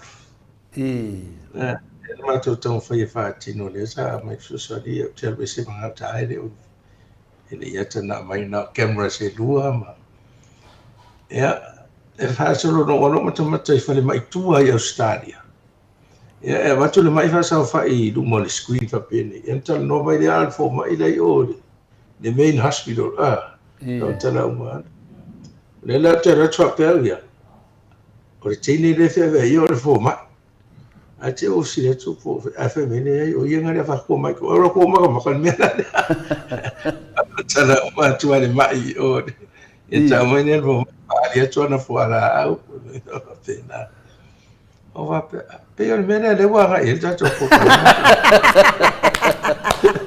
ai tele ha so sani ne wa mo il sa ga inu ese a tala tu fa sa Maria la ole moni mau na ya olo tinana so fo mai ni ole a feiva se lua fe Maleifua o a fe Maleifua no so o fe ngara ngai tu sa ma to fa no ngara fi tu lima ta sa ha to fo yo lam tanga e vi to po ro de mai ta o tu lo ya ta o fa o e vai fo mai ta wana Te tau ana rule out se cancer. O mai vai o tina o matua se turu le whafoni. Ia, o lo matua. Ne o mano walu vai, le o whai mai o te taoto le aso tawhia o le aso tofi. O tawhia le aso ruru taoto le aso tofi, aso lele aso na e sato te aitua. O whako, o la mea na taoto ai. Ia whamatanga mai na whamatanga le o. O va ala me tele sa o New Zealand tele lo New Zealand le o malo si ma to e me o to vai se fo mai ya no la no ma to le na no ia te ia fa ma te ma to o ro o fi no me fai pero se tu ya e fa na fa me o sauro de se qua fai ma fi o umana yo to fine ma to ro sa nei ma nei New Zealand matu ele ma fai lo to ye o to nga fi e o ti New Zealand o ti ni Ia e o loto matou. So te le o loto. Au sau. Ia ro ro wa ngau ro fa vai. Ka ki ia la matua. Awa. Wa o fo mai. E te leo fifa alongo i sa tala o fo ne fifa pa o me ne te vai o lo tamare o fo mai. Ai o ti. E te watu le ele. Ai te le la ngona mai te leo tala o ai ngai to te le te. Fe poto. Fe o ile ata mai ngani fia. A le le do fe ya. O inala na su fe ve lo to te. To te talo ai fia lo loto ai to sa wa le me to sa ko e te auto. Ei lo por me le mana o ile to sa u ni ke. Ma le lo si lo o mon tongi pasis. E I mai lo ave lo to Ave kai le to fa ba le tua. Tana ma dia to no ngal me. Ya au sa u ni so to fini ya. E ho ma lo. A fa me wal va kula yo ko ke va oi va ko ke. O te yo to fo I tu ida. Ai na o le so ru. Ai o le so Farrelly. Ai vidi mai atia. O te tau fia I le so sa. Reda fito nai. I le prayer. Ai aso nga fua fai leo toto. Ia o saurua so ero o wano walu no i eo. Ia. Ai leo tau tonga manuia. Tau atoi lau wa malaya le sentua ngani o tong sa ipe se. Ia fai mai. Mai lo le ini. O na tala le fai mai te. O fa kula wal vi ku kuila le ra o vai aso e se kupe ko se la fa au a le la ai lo ngai to sa uni ma ne te no fa wa to tal no fo mai so fa tala mai to al termina le wo fa mai fo mai manui a se tina our stage 4 ai te tau ona fa inga radiotherapy e tai fitu vai malo lo le ia vai lo to tele te alo fa ia radiotherapy le to tele o grandchildren o ifo why me anda boring for ia ia la sa fa ia no de wa tu so tina ta siria cancer se vai va de te ia ma fa me no ai se ma ia per e ngi pe o quero era ku fa ka le lo ma fa o cosa vuelo che lo adesso io se voglio fare un anno sui fuochi ok io per a come kai me ne vuoi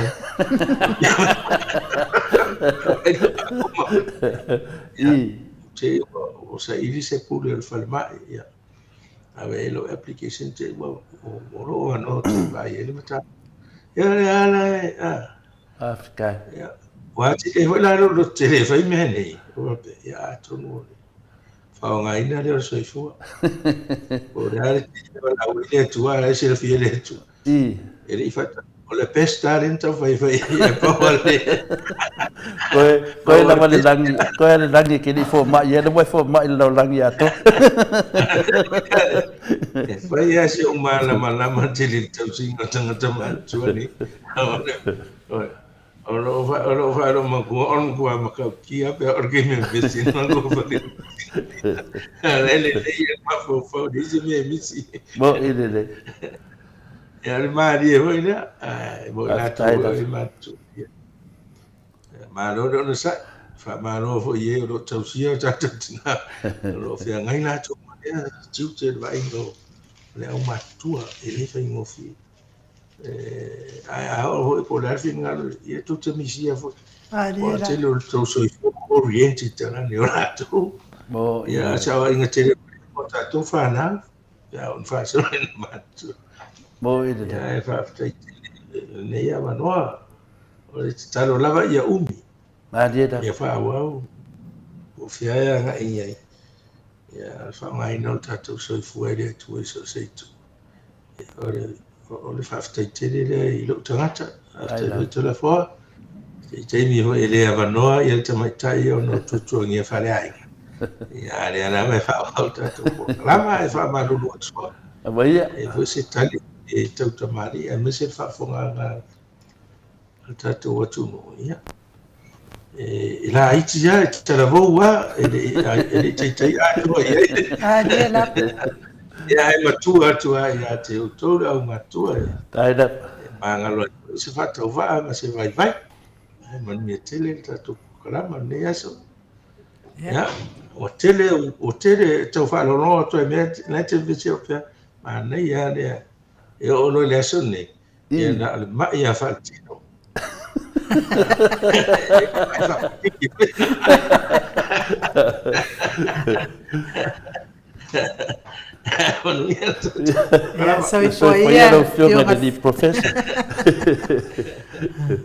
Iva minute ua te ai nei le tula iva i sini au se talia. Ia o tātou pokalame na mo nei aso.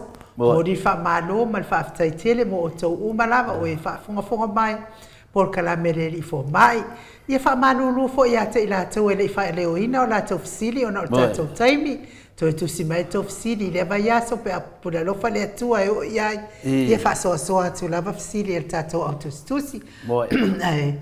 Whaftai tele lava tātou toi whelo e fo i tātou po kalame le so tonai. Pe a pura lofa le atua e moli ailo so i fua ma so mātou wola. Toi whamanato atu tātou ticket, ia tātou no foa. Ia matato lau ia toe tolu pe apura lo fale atua e te finangalo te fia malanga ia tatou malanga whaatasi wale wha moe manuia le nei asa Samoa le po ia tatou telefon mai le ata noa te sa ia ai wha soifua ia Samoa mai le mau te Samoa vi ingo le atua i sini au Italia.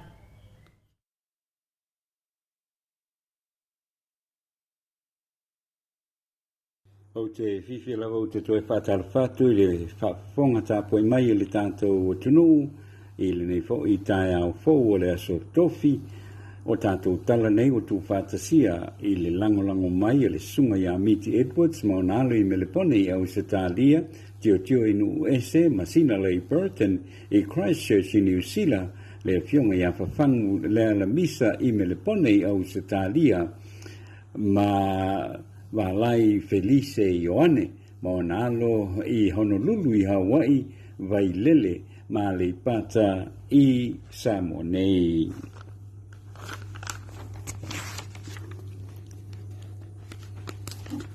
O tapaina nei e le komiti whaatonu o le ia le afionga i le teitai fono o le komiti a le nupi wha i le teitai fono le fionga ia panoa ta vita moala ina ia avatu se whaama malamaanga i le mataupu lea na tāpai nai e tangata whainga luenga ale nupi wha e le whaatolunga i lana whaatolunga i lau whainga luenga na mafua ai o na whaalia lo la tau le fia i le fionga ia Panoa tā vita moala e seisi tūlanga o le fia ia ino o se whaatonunga lea mai le fionga i le teitei fono le fionga ia panoa tō vita moala e mani avatu fo i whaatonunga i whaune ngā tupe na ia tāpaina ma whaamaonia ia le whaaluai o se tupe e ono se fitu miliona tāla i le whaamaonia e ia le avatu i ni company se lima ma se ingalotu e whaonga ai le tupe lea e ono se fitu tāla ma whaamaonia e tu watu ia i la tau nei e tō lima o le nei tupe o lo nau painga e ono se fitu miliona tāla ia le tupe e sili atu lea i se tupe sa whaonga lata mai nei e tutongi ai e tangata whaisau whanga o le nupi wha wa le tai o na tala whiangai le tūlanga ma le tūlanga e māsani ai mea whape nei e whamasani o na whaia ele nupi wha.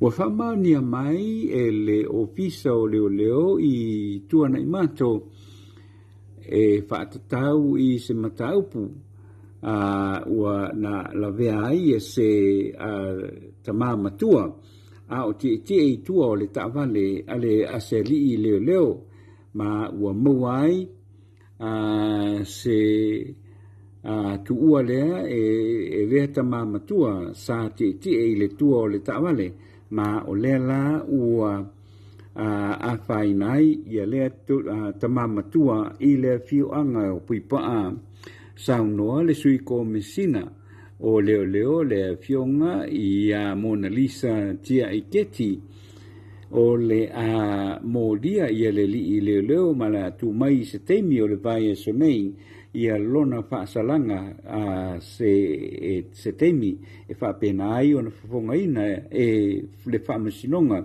i o na molianga o le tamamatua na luatu i le taavale leo sa ave i le taavale leo i lona maota matulai mai ai ia lea wha lave i le fioanga o puipaa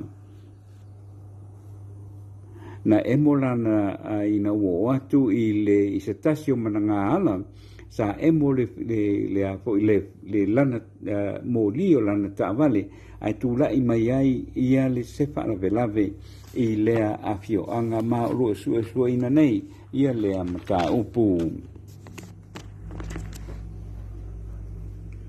O se taupulenga ma lea a fia ai o ni whaipule o le pā le mene o se mafuanga lea na tuina mai na te enai e lea fionga i talasa atoa saanga ma ua te enai i le talosanga a le sunga ia se malona to lua ia si vai e tatala la ua e tua pe e peo matan malala o le tūlanga la ua iei le nei mata upu ua whapena nei o na whaatu i tua i le sunga ia whepule ai ia ma le sunga ia Lisa ia e le ngata i leo se tasi o i leo si nia na molia ia le ua tatala i tua la tau e whaatali le aso le la tau whaamasinonga o le tūlanga na ua iei i la tau nei ua tau fia pea ia sivai ma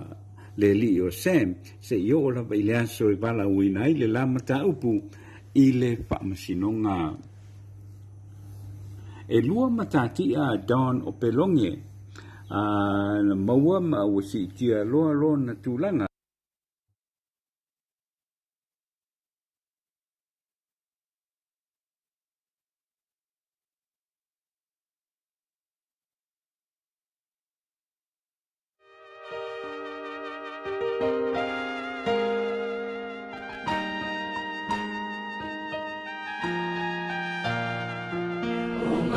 Soma